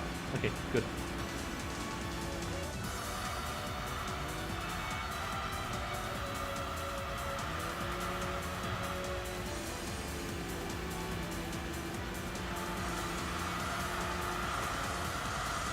The Estima also has better blocking abilities if you have to do it. Like if you're, for example, up against just one fast car and you need to just block it to stop it from stealing a position, it's much easier to do it in this car than the EK.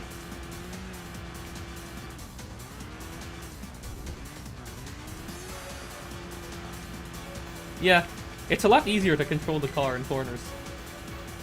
Especially when it gets a bit destabilized from like bumps, it's a lot less nervous during the recovery period.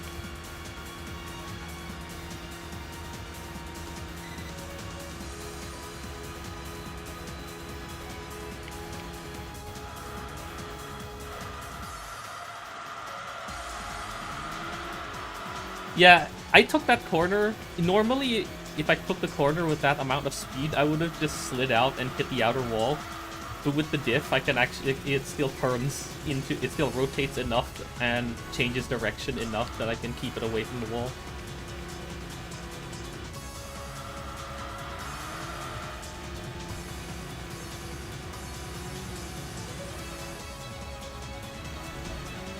Yeah, especially I can take this chicane a lot more aggressively.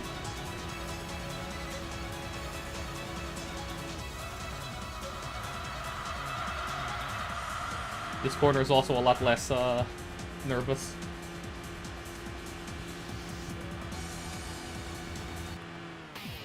Okay, we lose only about 3 seconds in tuning the car, but that's fine.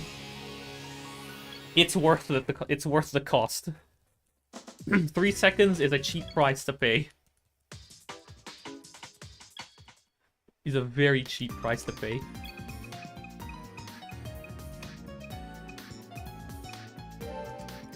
Ah, I got gall.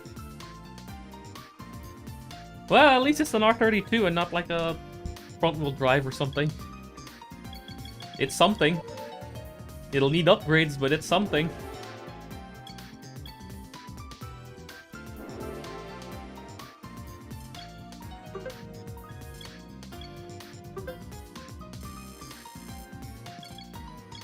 Okay, let's see. Time to skip. No, I clicked skip cars. I clicked change car.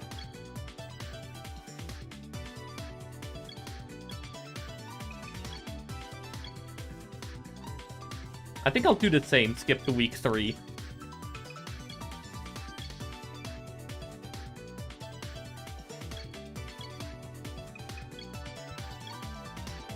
This is the most boring part of the run. And annoyingly one of the easiest to fumble, because the menu always starts on join race. And if you click join race, there is no confirmation on anything, you are gonna lose 10 seconds unprompted.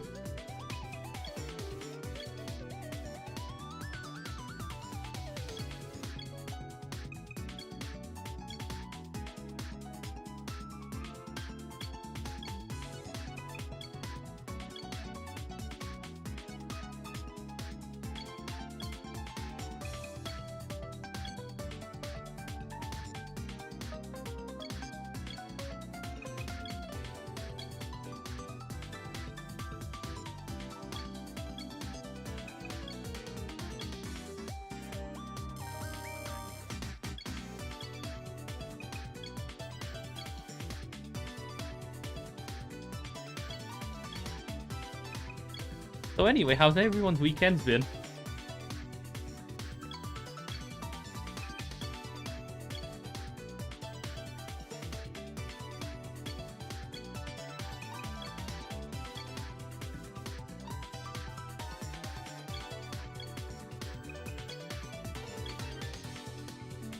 We're gonna be here for a good 2 more minutes, so might as well keep up. Catch up. That's the word. How has everybody's weekends been? That's a question.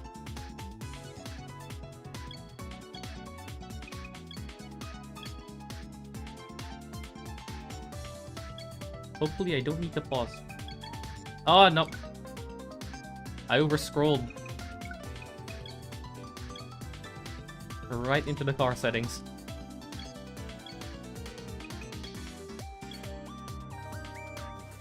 At least that's not as much of a time loss as going into join race.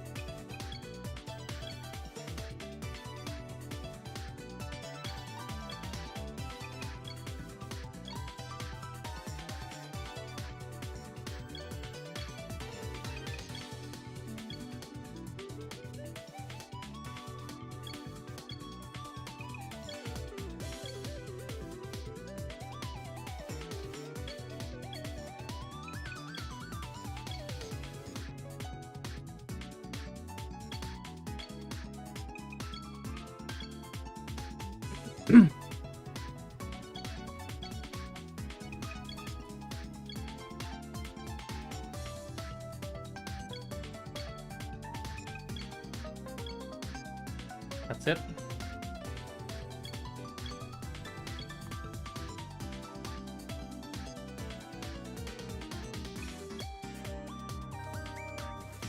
I want to get out of RN as soon as possible, so I don't care about the points that much, at least.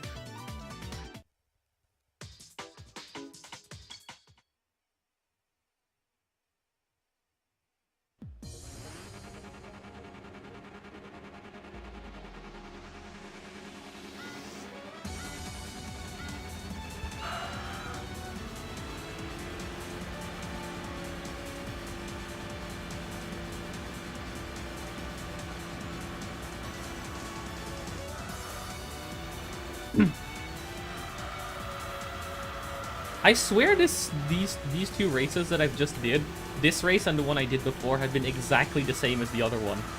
What's going on?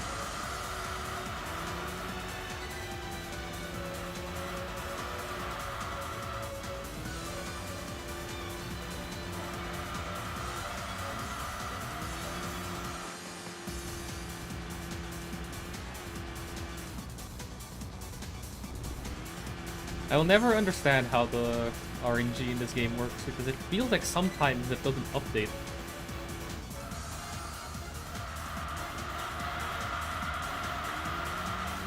Maybe it only updates if I save? I don't know.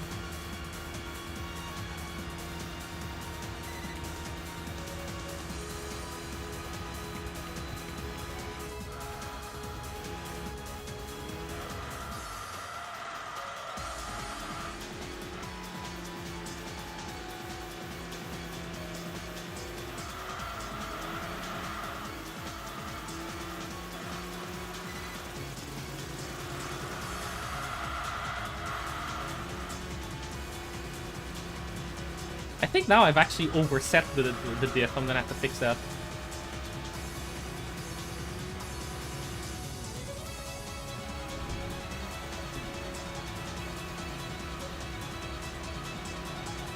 I think I set it a bit too much on the rear. I'll fix that after this.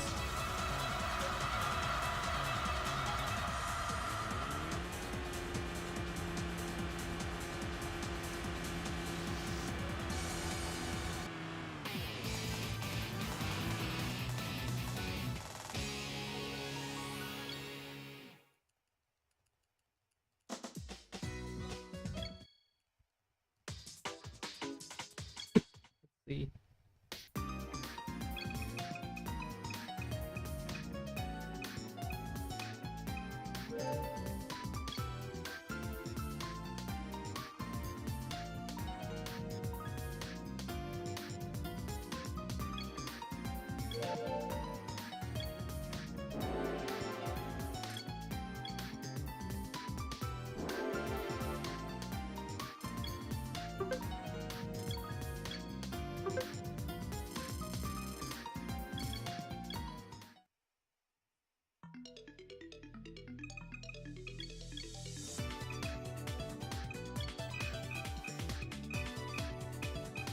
I'll set it to what it was, or closer to what it was earlier. That's fine, there's only like 5 seconds to do. I swear I'm getting the same races. What the hell? Okay, no, this is not the same race, this is a different race. Cool, okay, the RNG has stopped trolling me. It is now a different race than earlier. Hopefully I'll only need to do 2 R4 races. Because 3 races is a time loss.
At least this is a quick track, about the same as Marco Strada in terms of individual lap length.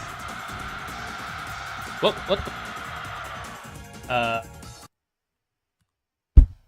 My controller disconnected. You're kidding me.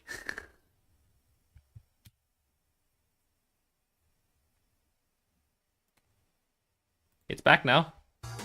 Except I don't know if I'll be able to win this race from this point.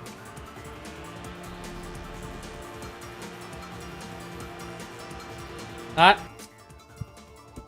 Forgot to restart the timer. I'll take a penalty. I forgot to restart the timer.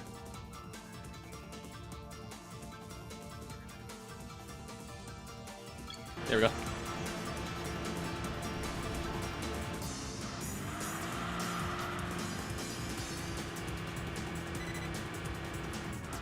I'll take a penalty by pausing in the game for like a couple extra seconds. Okay, so whatever this run is going to be, it's not valid either because I have to pause to fix my controller. Whatever.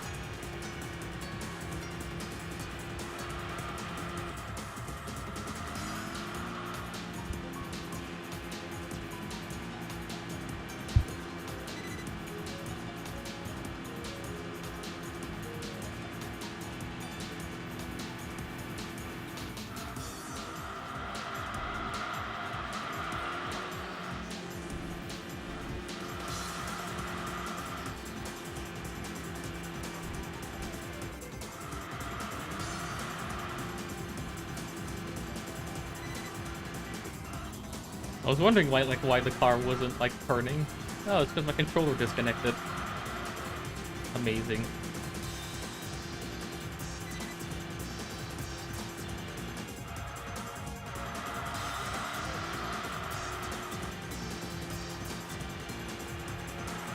And it's not like it's my controller, it's definitely my laptop, because I think a lot of things that I plug in sometimes just do that, where they just stop responding. And I have to like reconnect them.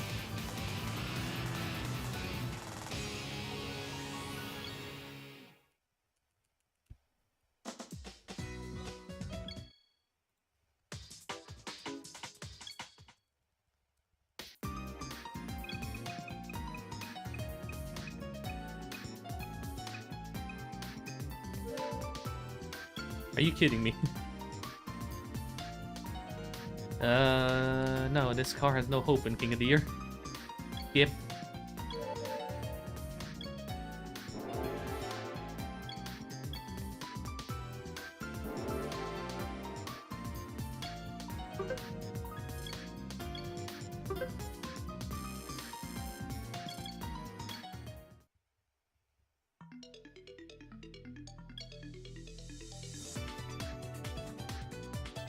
Oh, 9.2, that's good. Good haul. I might consider the M3 if I get it.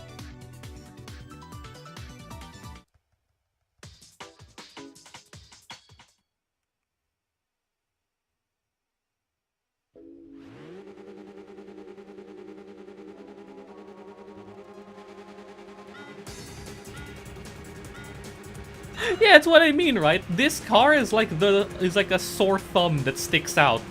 Of all of the low power, not very many gearboxes, and other random assortment of cars you get in the starter cars, there's this, which sticks out like a sore thumb.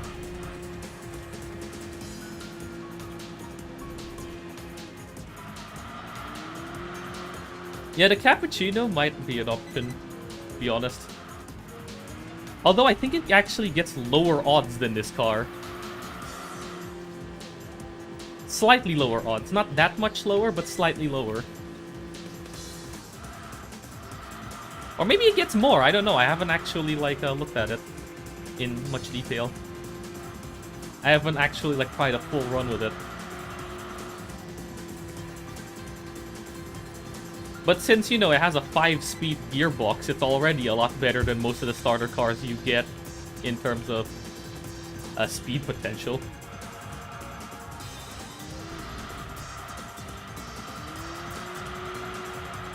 Although the annoying thing is that it is turbocharged, so it gets less power percentage-wise from upgrades. Compared to this car, which, you know, is a NA hybrid, which gets the most amount of power percentage-wise from upgrades.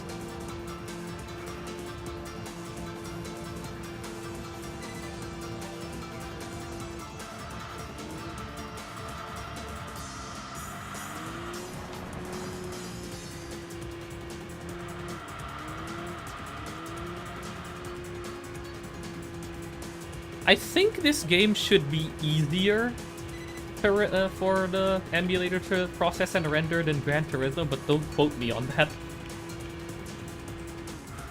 Because I don't believe there are any tracks that, or whatever, that will give you massive lag spikes. I think. I don't know, I haven't actually tried it on a lower spec device. Because my only other device can't even... The only other device that I could play this on can't even do OpenGL 3. Actually, what am I talking about? I literally have a device next to my face that I'm currently using to read chat that could probably be tested as a sort of quote-unquote lower spec device. What am I talking about?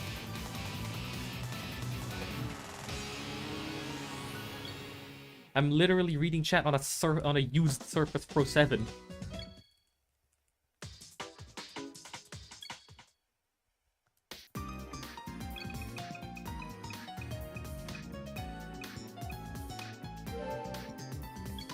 Okay, at least the wheel is quick, but 208 horsepower. I don't know if that's happening.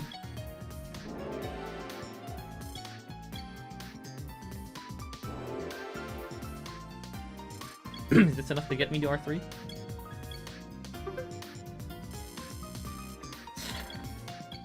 Oh, it barely wasn't enough. No.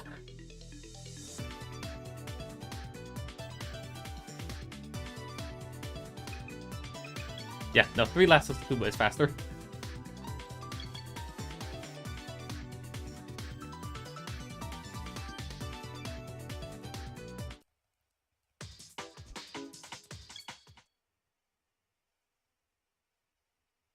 Oh yeah, and the Suzuki Cappuccino is also a manual, which also means you get a clutch. Which already makes it better than some of the other FR starters that you get. Well, at least, well, some of them at least. 5 gears and a clutch. Nice. It's also quite light.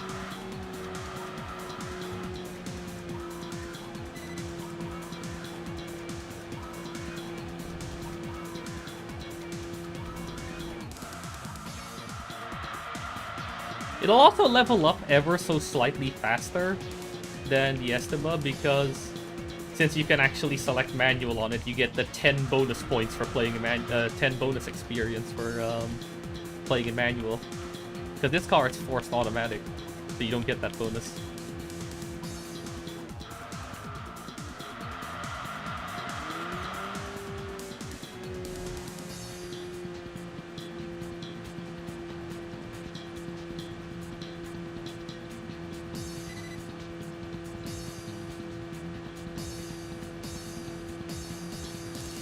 The Cosmo is sadly an NA rotary, which means it suffers from the power debuff. As in, the game does not upgrade it as much as an inline V or a flat NA engine. I don't know why rotaries are discriminated against in this game for some reason. Rotary turbos get less power percentage-wise than normal turbos, and rotary NAs get less power on average compared to normal to other configurations of NA engine. This game does not like rotaries. They don't like the hum.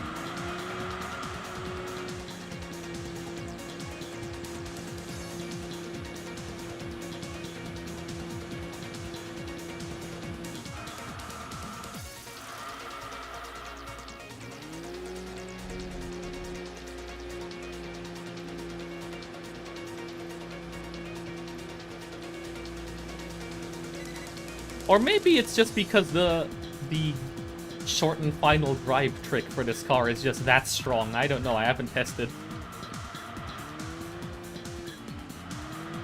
Although, to be fair, it's not just me, because even when the AI drivers drive the Estima usually ends up punching away. The AI Estima usually ends up driving way punching way above its weight and beating cars that theoretically should have beaten it. So it's not just on the player side.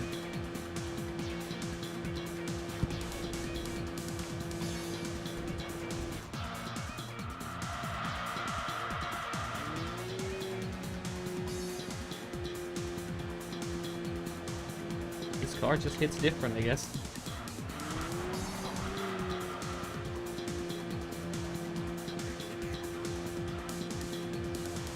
Now my question is there another car with a CVT in this game that isn't, you know, complete garbage? Is there like a slightly higher power car than this, maybe? That's lighter as well. Because I wonder if that's also like much faster than it should be. Or if it's actually balanced relative to its positioning.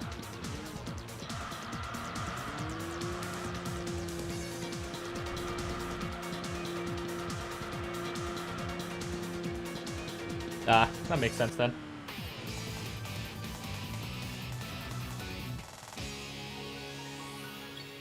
And I think the Insight has a manual. Has either an automatic or a standard automatic or a manual, if I remember correctly. Oh yeah, there is a Prius, but I doubt the Prius is going to be much better than this, especially since that's a front-wheel drive. Are you kidding me? I've been blitzed.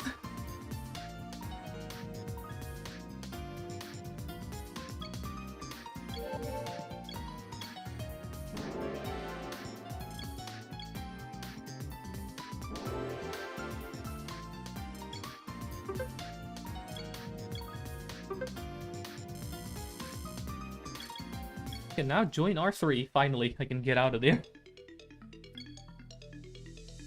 Please, I need a good R3 race. Oh no, these are both Route de la Seine. Oh, R6 and a Legacy. Hang on. We got some good cars in the mix. The RS6 is not ideal, but I'll take it. It's at least fast in a straight line, even though it is a brick otherwise. I'll take the RS6.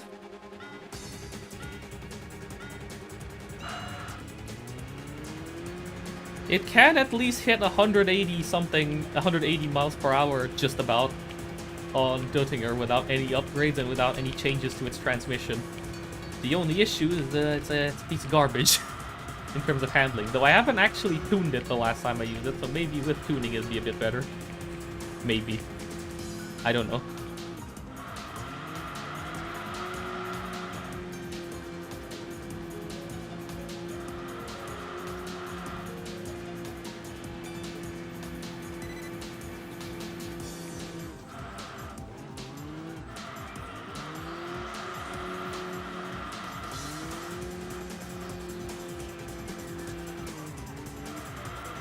Yeah, I usually struggle with that hairpin, not the hairpin, with that U-turn in this track on a normal setup, but with the diff setup, it's much easier.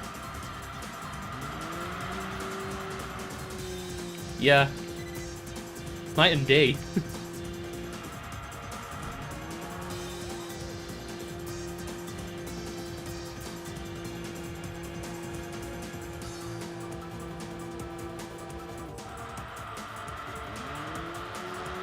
It's a shame that the two highest odds races in this week of this attempt were Route de la Seine, which is probably the worst track for this car because of the massive straight lines and the abundance of high-speed corners.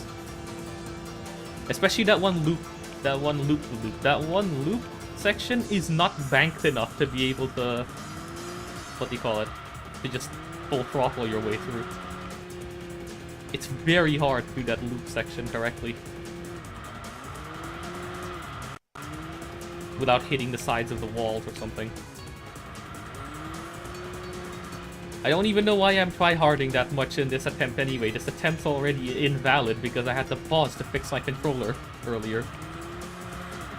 And then I forgot to unpause, so then I had to artificially insert a couple second penalty because I forgot to unpause the timer. So this run, I guess, is just another test, practice, run, whatever. Or run that will only ever exist in retro achievements.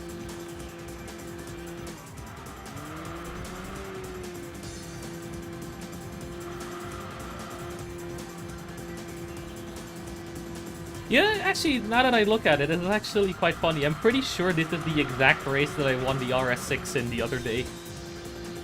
When I was doing this run in the VC with someone.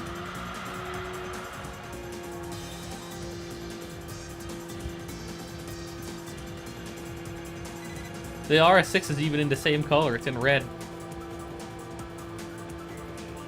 Although I think in that attempt I started on week 4 and not week 3. September week 4, that is.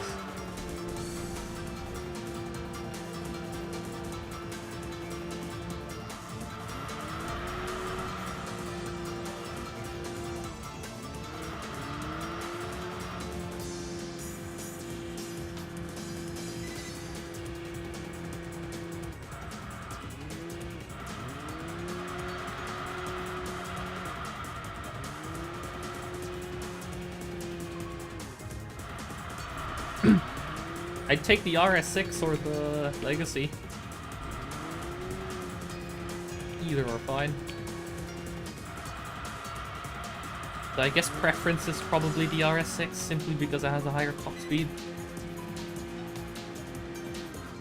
Even though it is a brick.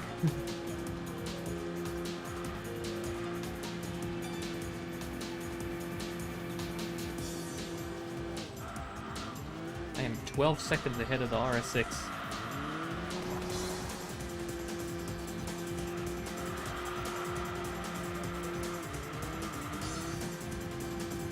Okay, barely avoided the left wall.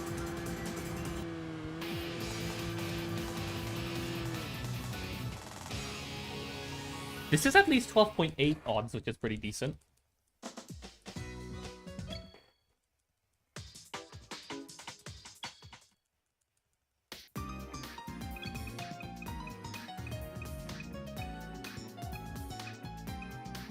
No car.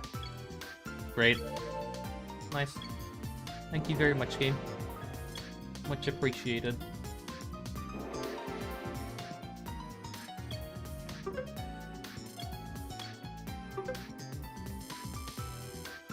Oh, hey! Just one race to get to R2. That's a pretty good time save. Shame this run is invalid.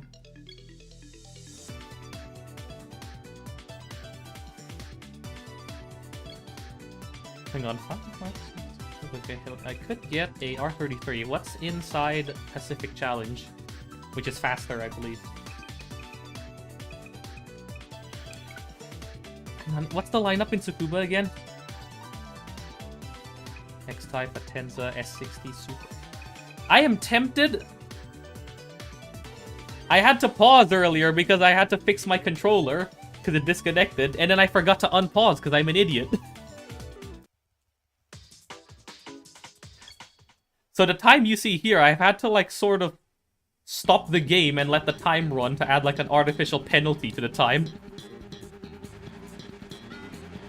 So this time isn't even accurate anymore on the split, on live split. It's like a couple seconds give or take from the actual time. Oh god, I've been shoved. There we go. So I guess this is just another practice run, or another RA only run. That's fine. If I want to get another run that I think would be worth submitting, I would at least want one that, you know, actually nails the RNG to the point where I get like an early roof or something.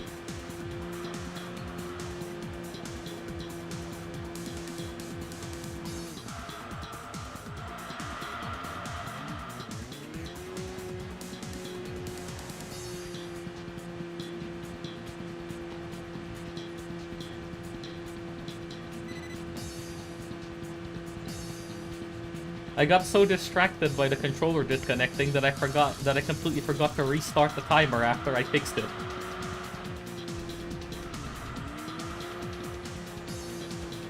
Alright, looks like we're battling for our lives here against this R33. This race is technically slower than doing the Pacific Gateway race, but there are so many good cars in this race that it's worth it.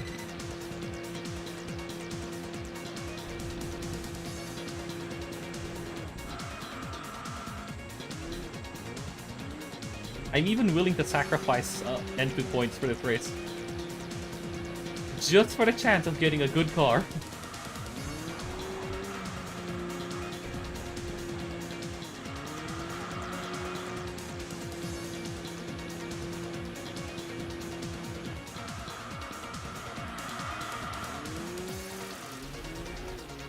Oh yeah, that last hairpin is so much easier with the diff.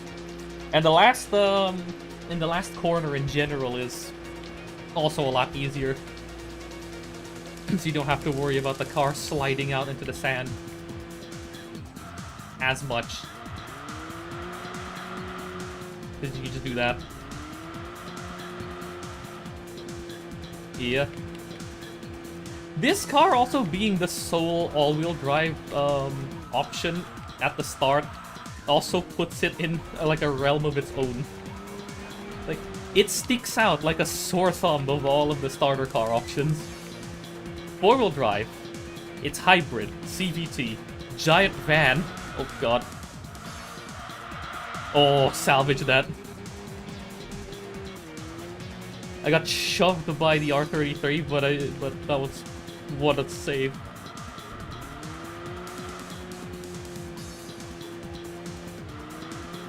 You know what? Fair enough. Fair enough. It sticks out as being like a very good option both on paper and in practice out of the starter cars. And it also gets good odds, which means you can climb ranks while you wait for the game to give you a better car for later. Oh. Nope, I screwed up the corner. Oh my god, what was that?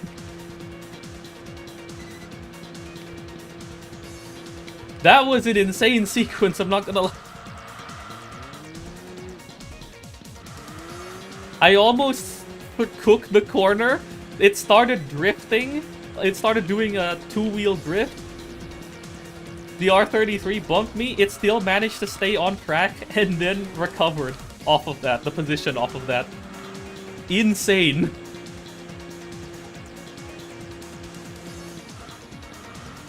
That's also the one thing that worries me about a lighter car like the Cappuccino for a start. If you get shoved, you'll get shoved very far away in that thing, because for some reason the AI cars feel like they're way heavier than it has any right than they're supposed to be. Like, I was driving the RS6 and I was getting shoved away by the ZZS. The RS6 is almost 3 times as heavy. How is it getting shoved out the way by a ZZS? And, you know, because it's King of the Year, it's likely upgraded so it's even lighter, so it probably is about 3 times as heavy.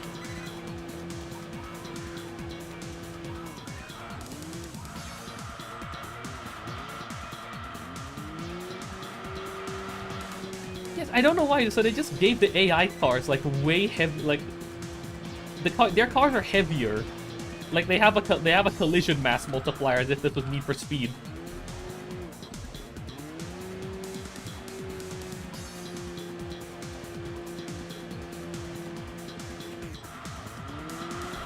No R33.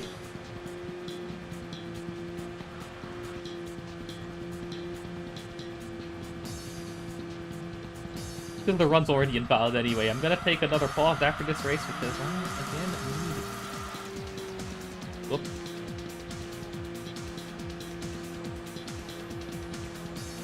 Do something. Didn't realize. There's something to sort out. Alright, here we go. Don't overcook the corner. Brake early, and just send the car in. There we go. Ease it in.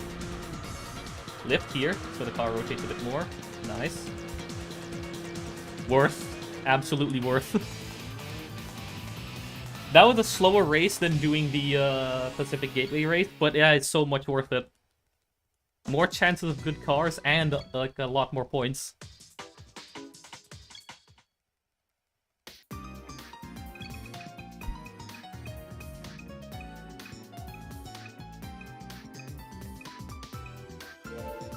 Are you kidding me? Fine, it's something at least. It's something. It is a good car, but it's not ideal, but it'll have to do for now.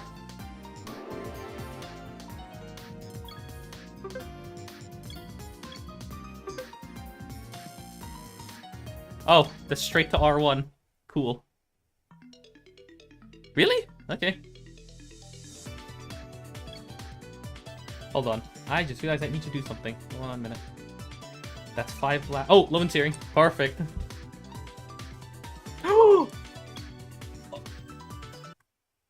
Wait. I don't know if you saw that, but before I come back, there was an NA2 NSX.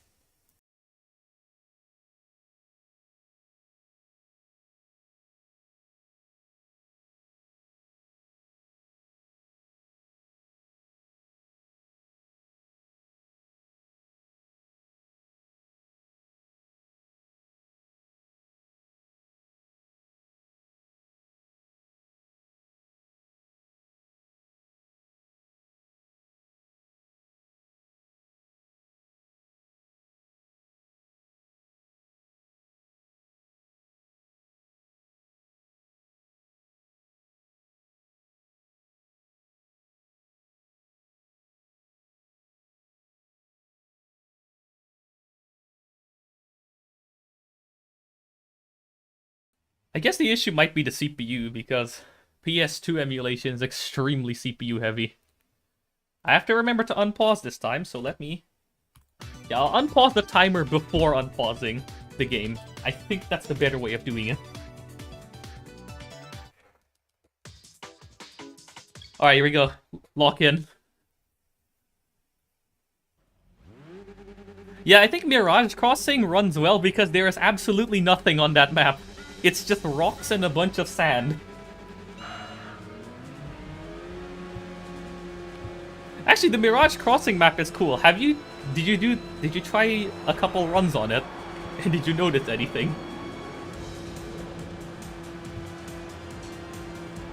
No, you don't, NSX. No, I mean, what do you call it? The Mirage Crossing map has multiple layouts that it randomly switches between. It's quite cool. That's why the distance on it is written as question mark, because it's not fixed. Ah, fair enough. Alright, here we go. We're out here, 1v1ing an NSX in a bloody family van.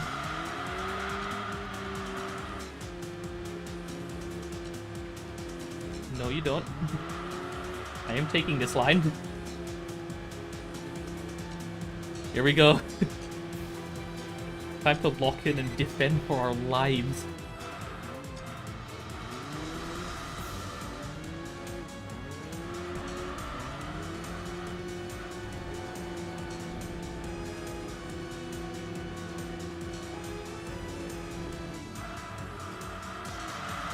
I think I've already given my position because that was a bad turn. Never mind, I have not given up my position yet.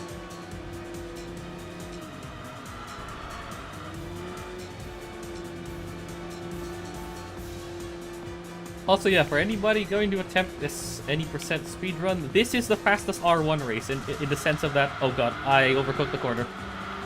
In the sense of that... Oh. In the sense of... Out of all the races you get offered in R1, this is the one that has the least... that takes the least amount of time. It's only 6 minutes. The other ones can take between 8 to 10, or even longer. This is the fastest race.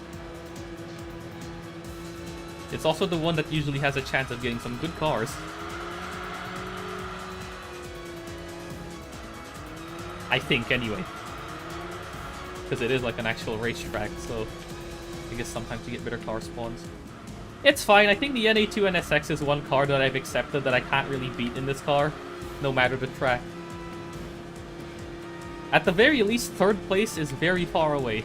Well, this isn't really much of a loss. Especially since like my rank climbing pace is good, so I think I can afford 1 second place against an NSX. Especially since I still have a chance of getting said NSX.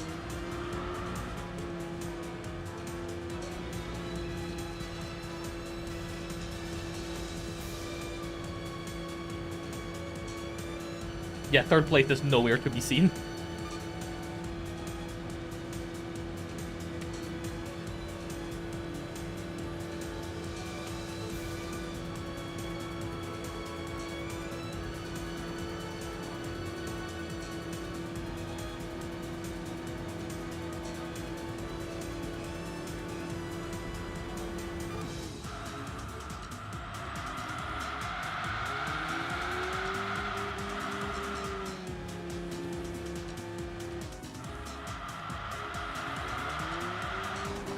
Entered the corner with the wrong lines. There we go. I'll say long rhymes. What the hell is a rhyme?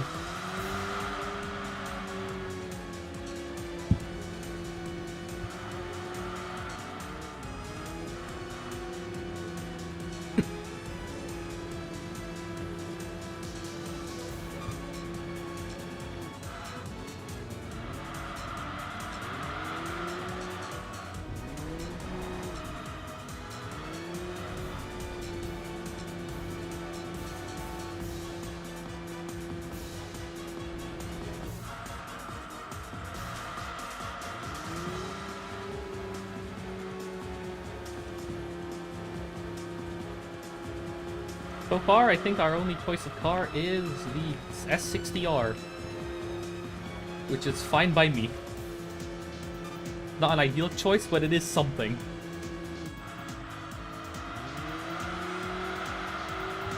That was more what I intended to do the last lap, but then failed to do properly. Oh well. I don't think I would have been able to keep the NSX back for another lap. I would have probably made a mistake. Just from nerves. And then lost the position anyway.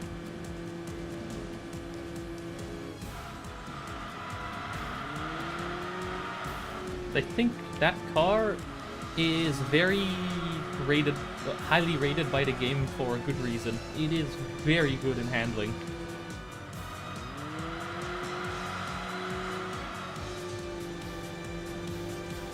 Probably one of the best in, or MR cars in terms of handling.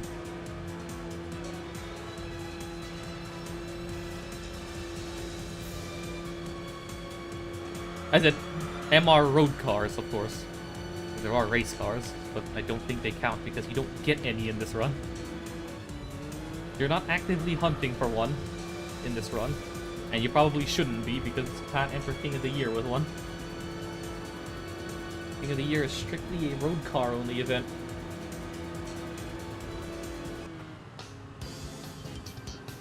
What's my odds anyway? 13.6, so it's going to be worth about as much as a 7 point something. Which I think is still 1,400 points, so that's actually still pretty alright.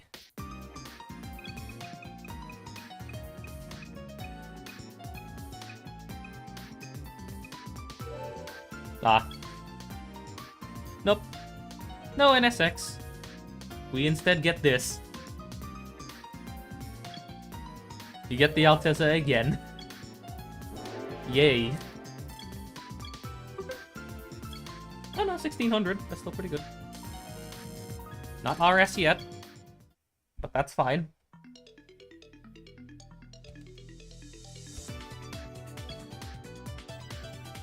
Death trap out the... Yep. Oh, hey, another one!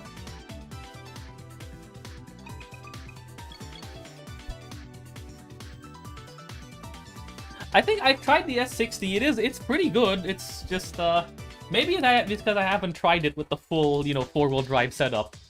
Maybe with the full four-wheel drive setup, it'll be better. Because I haven't tried it with that yet. Because I haven't tried locking the diffs on it yet.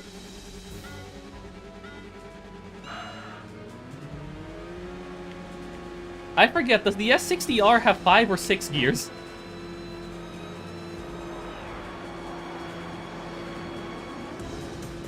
Because if it's 5, I might have to slightly increase the gear ratios. 5, okay, so I will have to slightly increase the gear ratio. Yeah, it's a 5-speed auto, fair enough.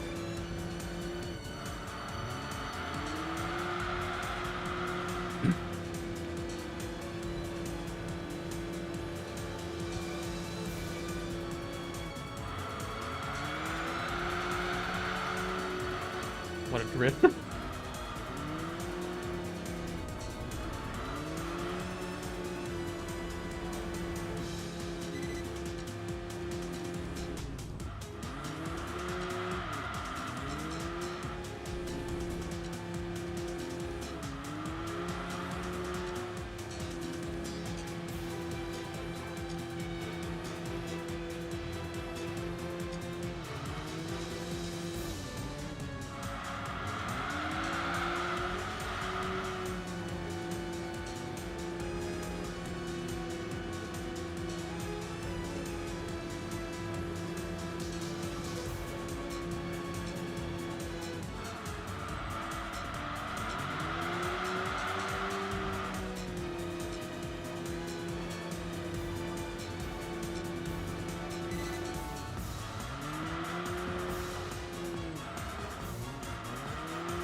Yeah, I think I'm at the point in terms of like the times I get. I'm at the point where the only way to push further downwards would be to get a insane car, and I do mean insane car, and actually have the race RNG generate good races with high odds enough that you can push to rank 1 to 6 before an hour. I think that's the only way to start pushing further on the clock. Which is going to be an insane set of circumstances to try to roll for, but that's, I think, the only way.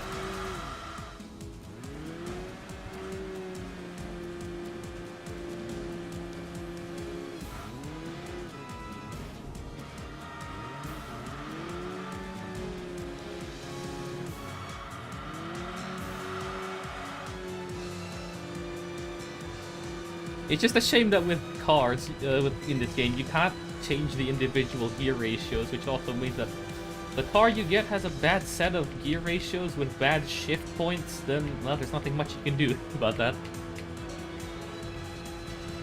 You're kind of just forced to live with it.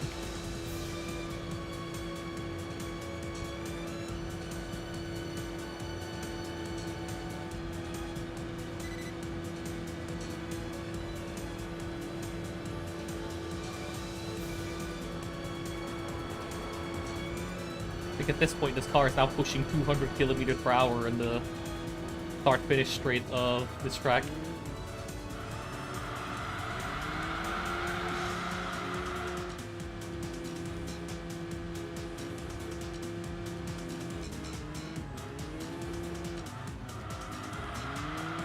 Yep, 137 in this must be terrifying.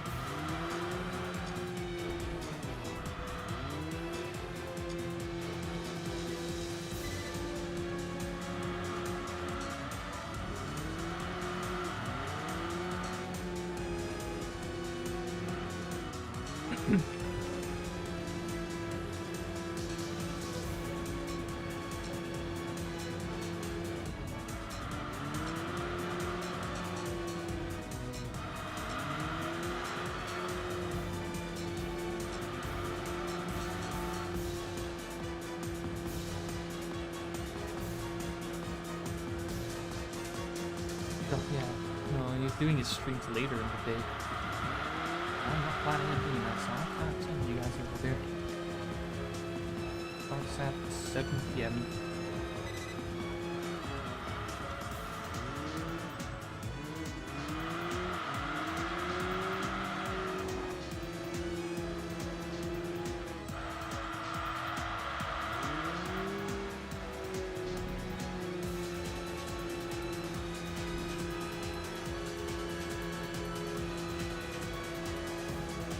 Yeah, I think I'm already past my previous run's time in terms of current pace. And the car that I have to use in King of the Year is not faster than the Impreza. from the last attempt. So this attempt is definitely not PB.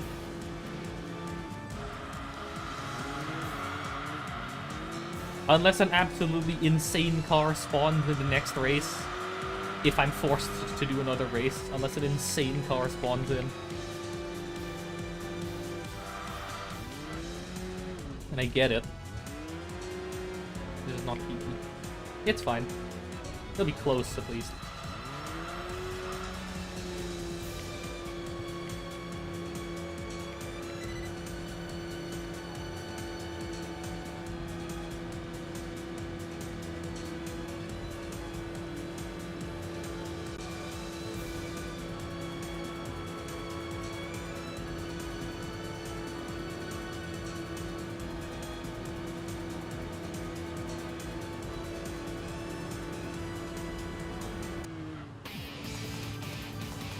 Oh, no.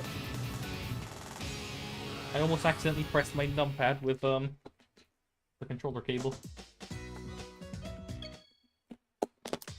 That was close.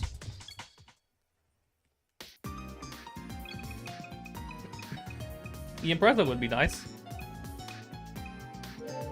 Yay. That's something.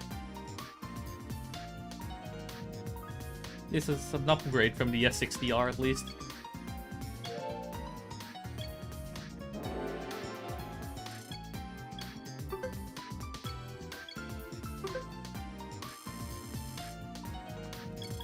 Yeah, no, I'm forced to do another race.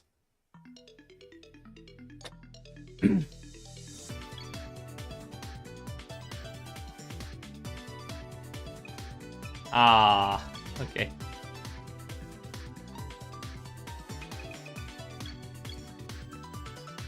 I think the Evo, if I get the Evo, would be better. Because they both have 5 gears, so I think I just have to, if I take the Evo is better. If I have to take, if I get the Evo and I have to pick between the two, the Evo I think is better.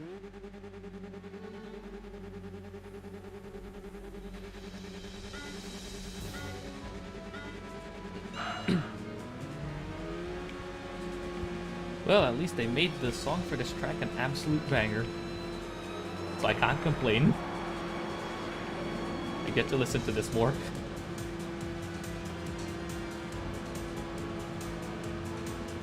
Hello, Evo.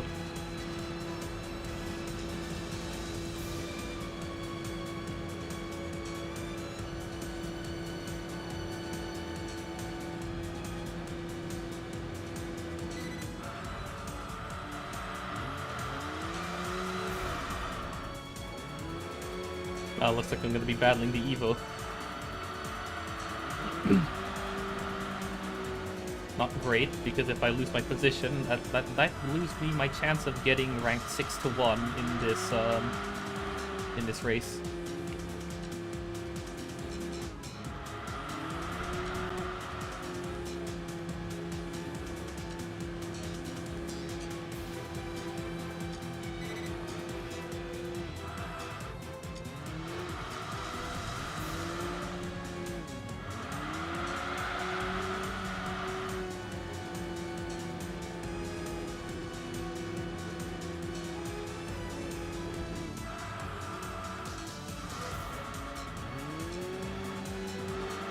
That's better. Did not overcook the corner. And now I have to not screw up the next one. That was a wall hit? Alright. Sure, game. You do you.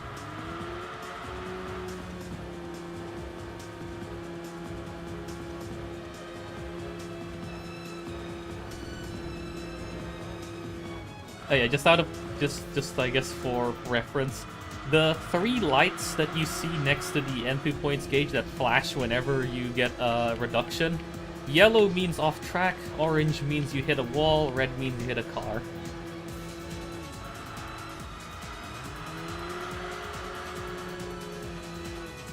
So that was a wall hit earlier, and I don't know how.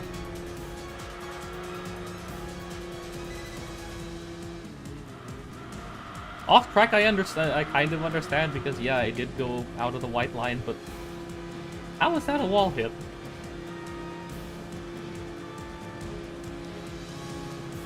Ah, he's still there in the rear view.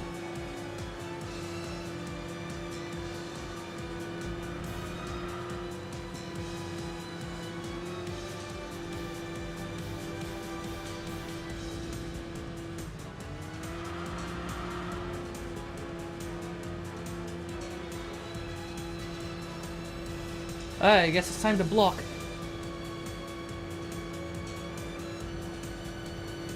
If I can get him to back off on this straight, that is good because that buys time. Because lifting here is very costly. It's just a straight line.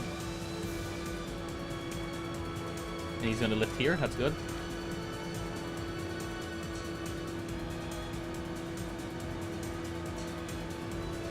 Why do they lift in this giant bank corner anyway?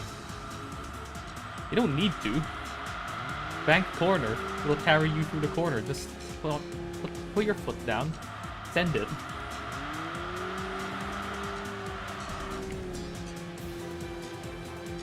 Yeah, that makes sense if they just, you know, they're not brave enough. Because I don't think there is any car in the game that is unable to take that bank corner flat out. Yeah.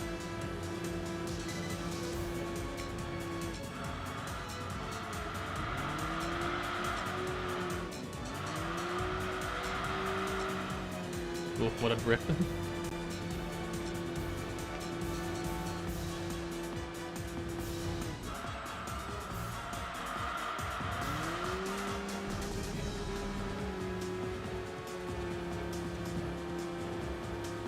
I still find it kind of strange. In this game, I actually feel confident enough to drive with no assists on any car, even the cars that are a bit temperamental. But in Gran Turismo, I will use TCS1, and nobody can take that away from me. I don't know why. This game, despite having the harder driving model, I can drive without assists a lot more comfortably. Even in the more twitchy cars. I guess it's just because the wheel spin modeling is a lot more realistic. As long as your car isn't too high power, you can push through wheel spin. But in GT4, and I guess GT3, and I guess in 4 and 3, even in like a low power car, if your car starts wheel spinning, it just doesn't ever recover. Unless you like let go of the throttle. Really annoying.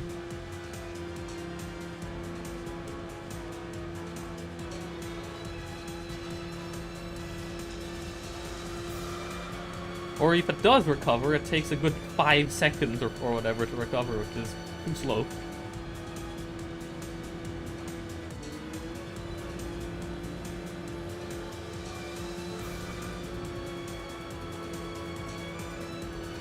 Wow, he's not even visible. There he is. Took him a while. I got past a slap as well against an Evo. Amazing.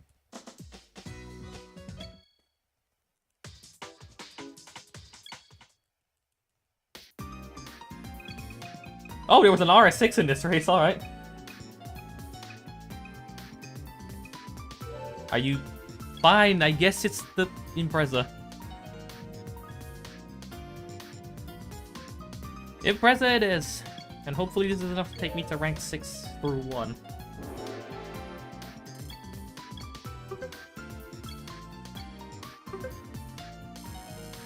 Yes, it is. Yeah, the 037, I think it's like, it's okay. It's nothing to write home about. It's a car of all time. Not wrong way. Scroll this way.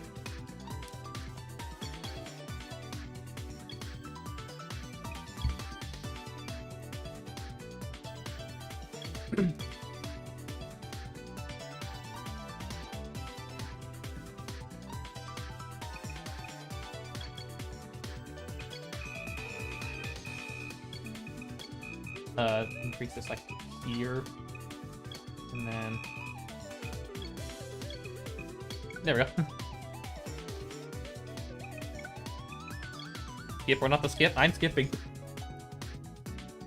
I'm at the point where it's not worth even going for the oval race anymore in terms of trying to get time saved.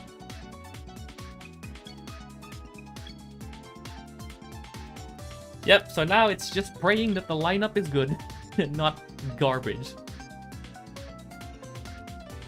As in, garbage in the sense of spawning high-level opponents.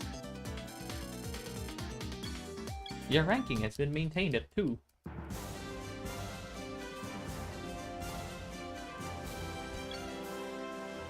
Right, here goes nothing.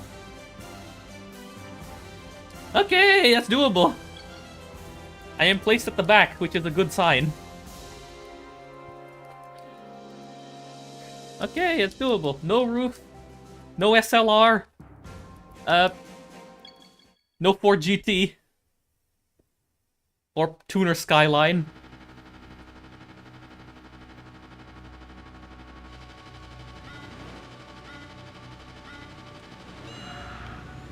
Yeah, depending on if this car can match the pace of the other Impreza, this could be like a 121-ish. Oh god, I got blocked by the Alpha. That Stratos just died in that wall.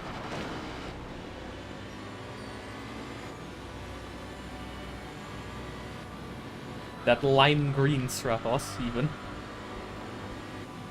Oh wait, no, this has 6 gears. I thought this had 5. Never mind. This car's a lot better than I thought.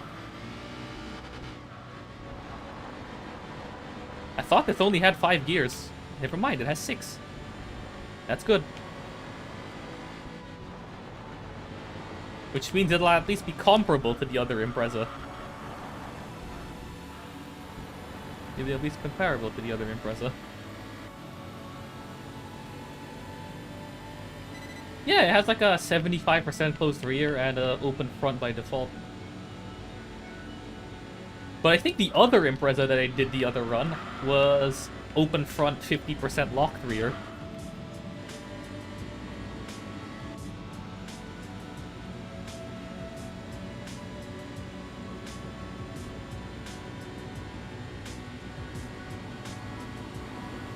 Oh right, yeah, I'm already on 6. Because I have to shift early because Impreza. It peaks at like 6,000.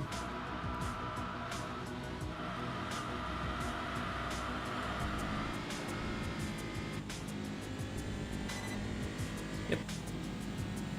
I just need to bring it home. No need to do any heroics, just bring it home.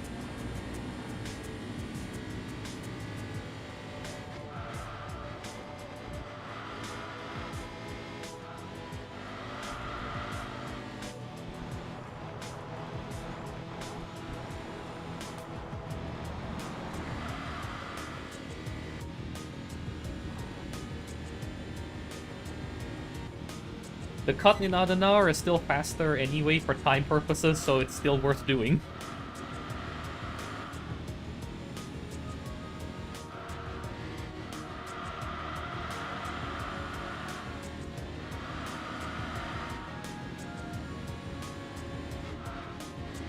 Okay, the S2000 is now in 2nd place. Oh, hello. Rear tire, why did you do that?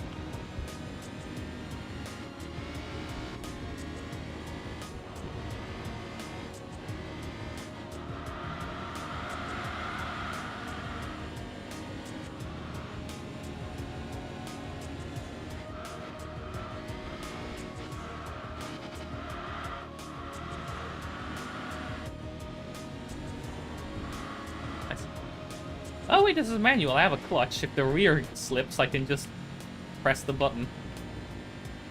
Press the magic button.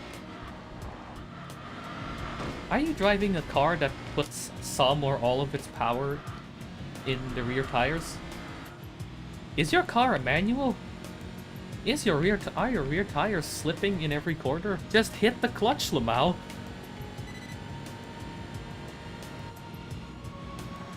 Grind your clutch, your clutch pads into oblivion, for the love of the game.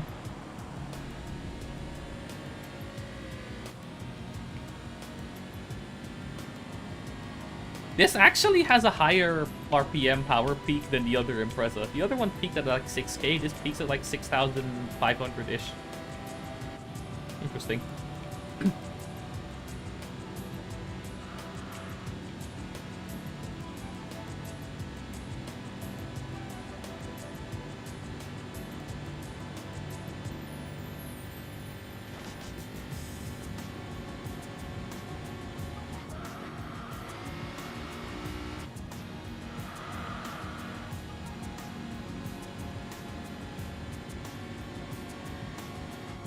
Okay, still at a comfortable lead from second.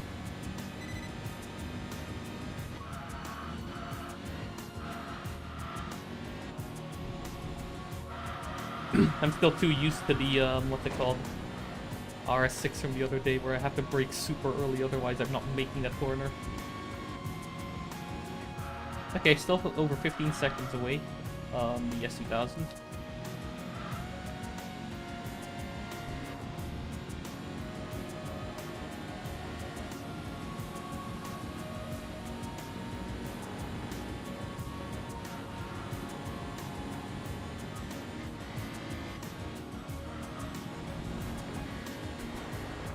Again, just a shame this run is invalid because accident. Controller disconnected moment.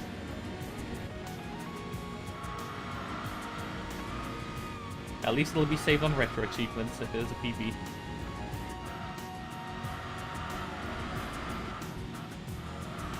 Oh, no, saved it? Yep.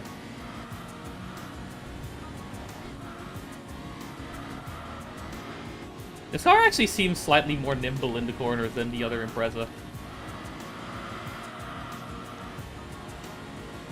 At least in the lower speed corners.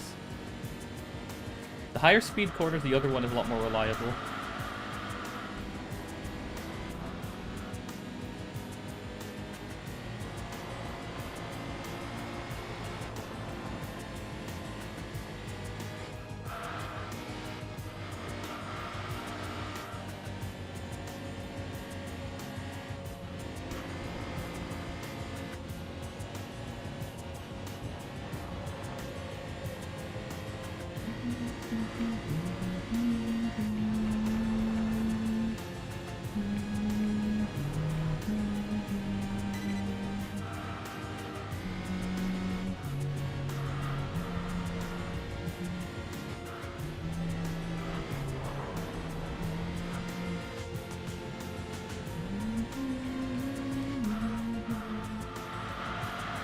Oh god. Nope. Still fine. Still fine. Thought I spun the car. It's fine. Didn't spin the car.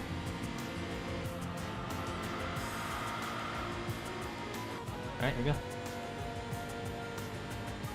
Into Dalton, here we go.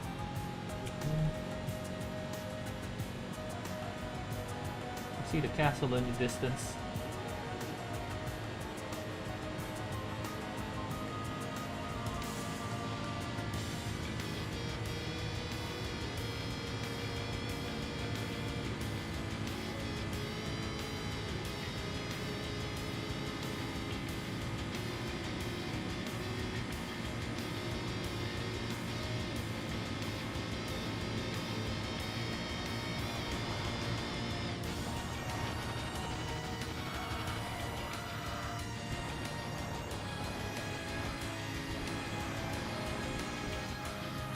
Oh, I outdrove the corner. That's fine. Again, it's about the same lap times as the other Impreza, so you know what? That's fine. This actually might be just sub 120 hilariously enough.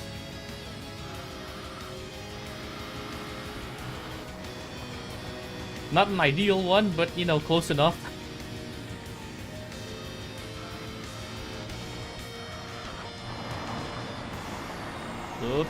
Up.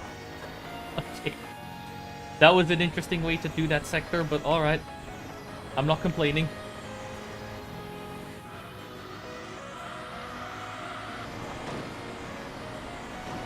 No, don't get stuck on the wall.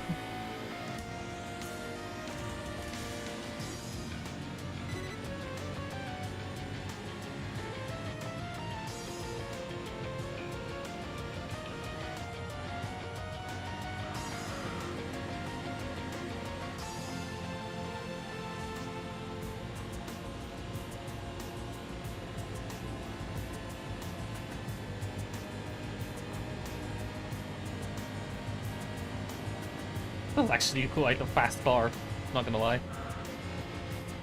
Yeah, I was not expecting it to go this fast in the corners. In a straight line. And also the braking and cornering is really good as well.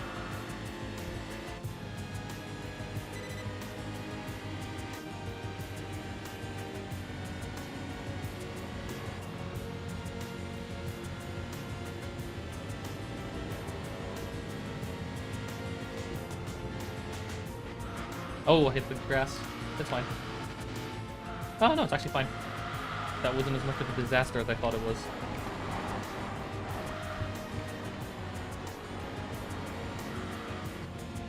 Yeah, no, we're fine. The S2000 is still losing time to me.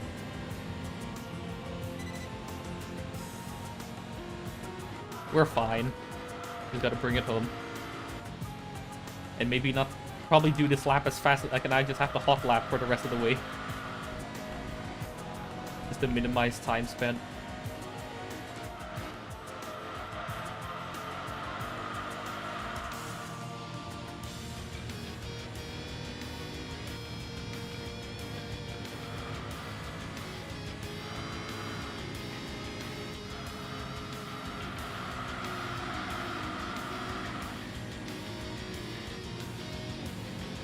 That was not the proper way to do that corner sequence, but I don't care. It worked. Nice.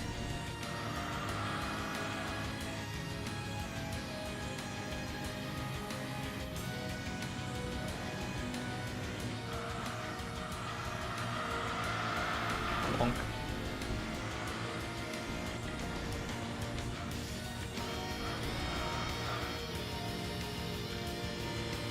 Downshift because of the lower, better gear reduction, more torque.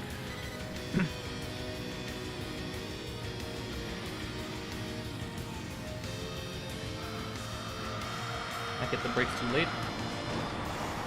Again.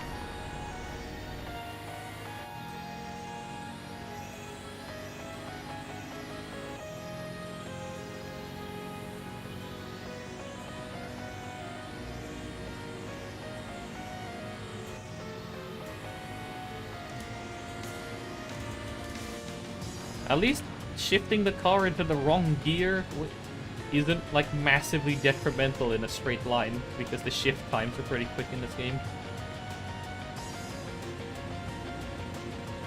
As they should be.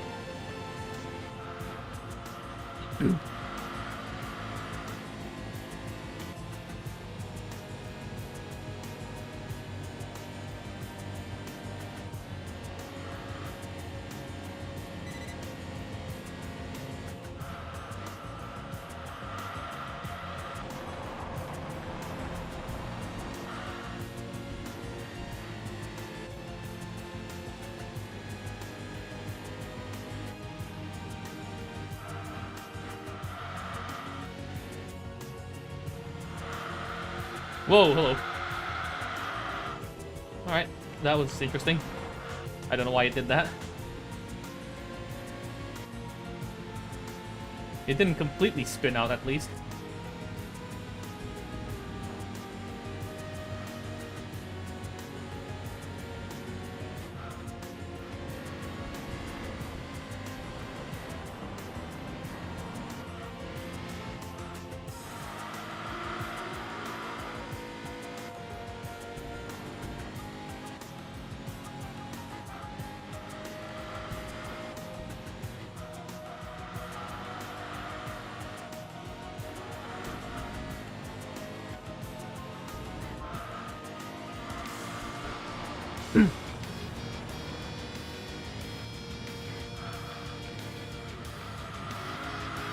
I love how because of the rear-wheel drive packs of this game.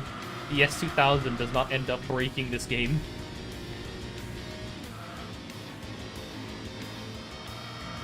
This is the one game that the S2000 fails to break.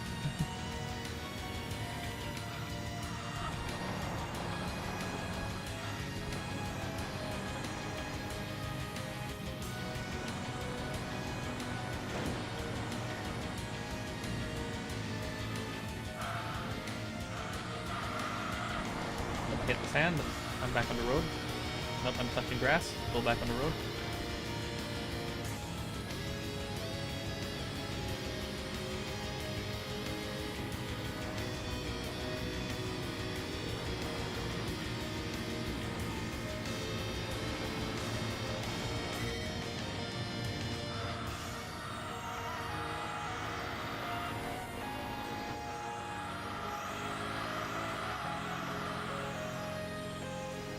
Careful on mini carousel.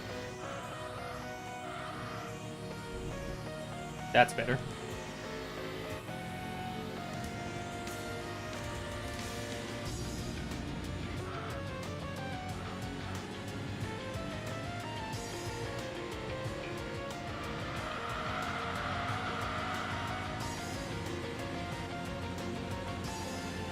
Alright, bring it home.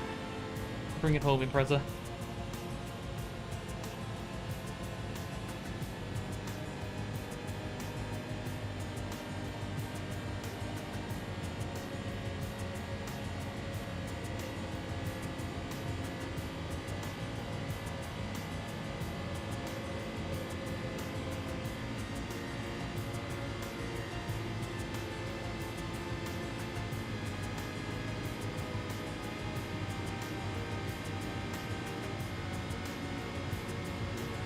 It's just just a shame this run is invalid. But I think it might actually be. Especially if I hurry up with the menuing.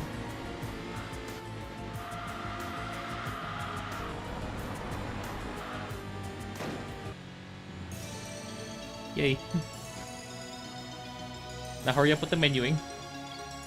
So that at least I can get this time saved on retro achievement.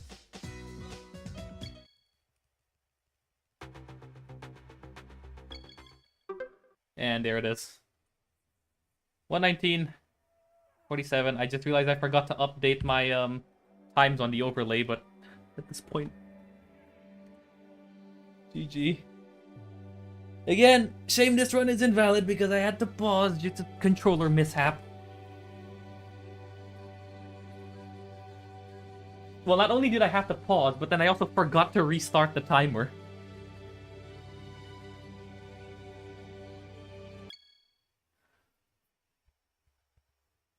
Yeah.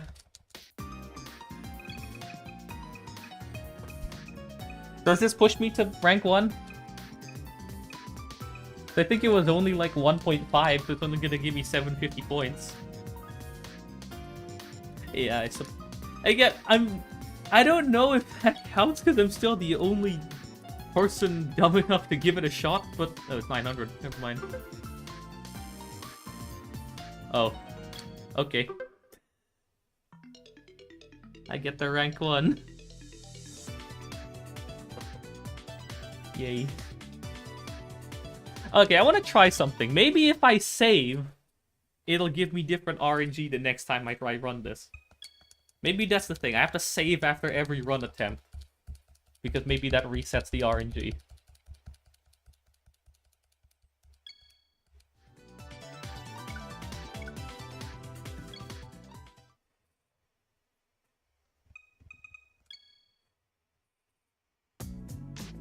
I'm gonna save these splits.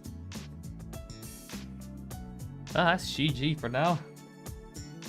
2 pretty alright runs, just a shame both of them are invalid. So I can't do much with them.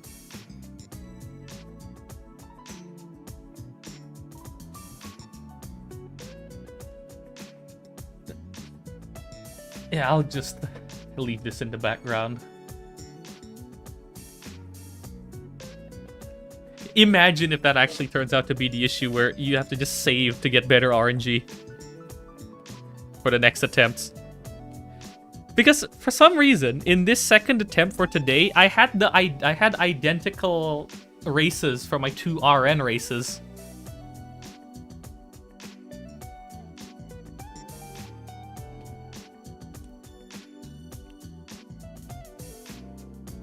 And then it was only after that, starting from R4, was when the races actually started being different.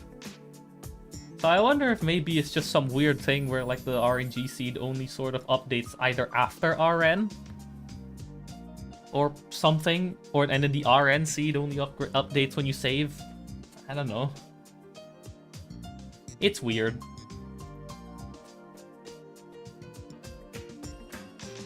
That was good though. Thanks everyone for being here. It's fun. Shame about the pause mishaps, but well, it is what it is. Nobody is here again, so I'll just Can I?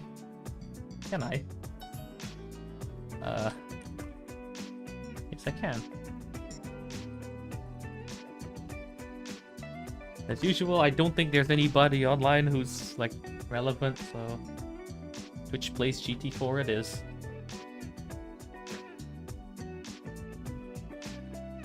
Thanks again for being here. I think I'll sign off for today.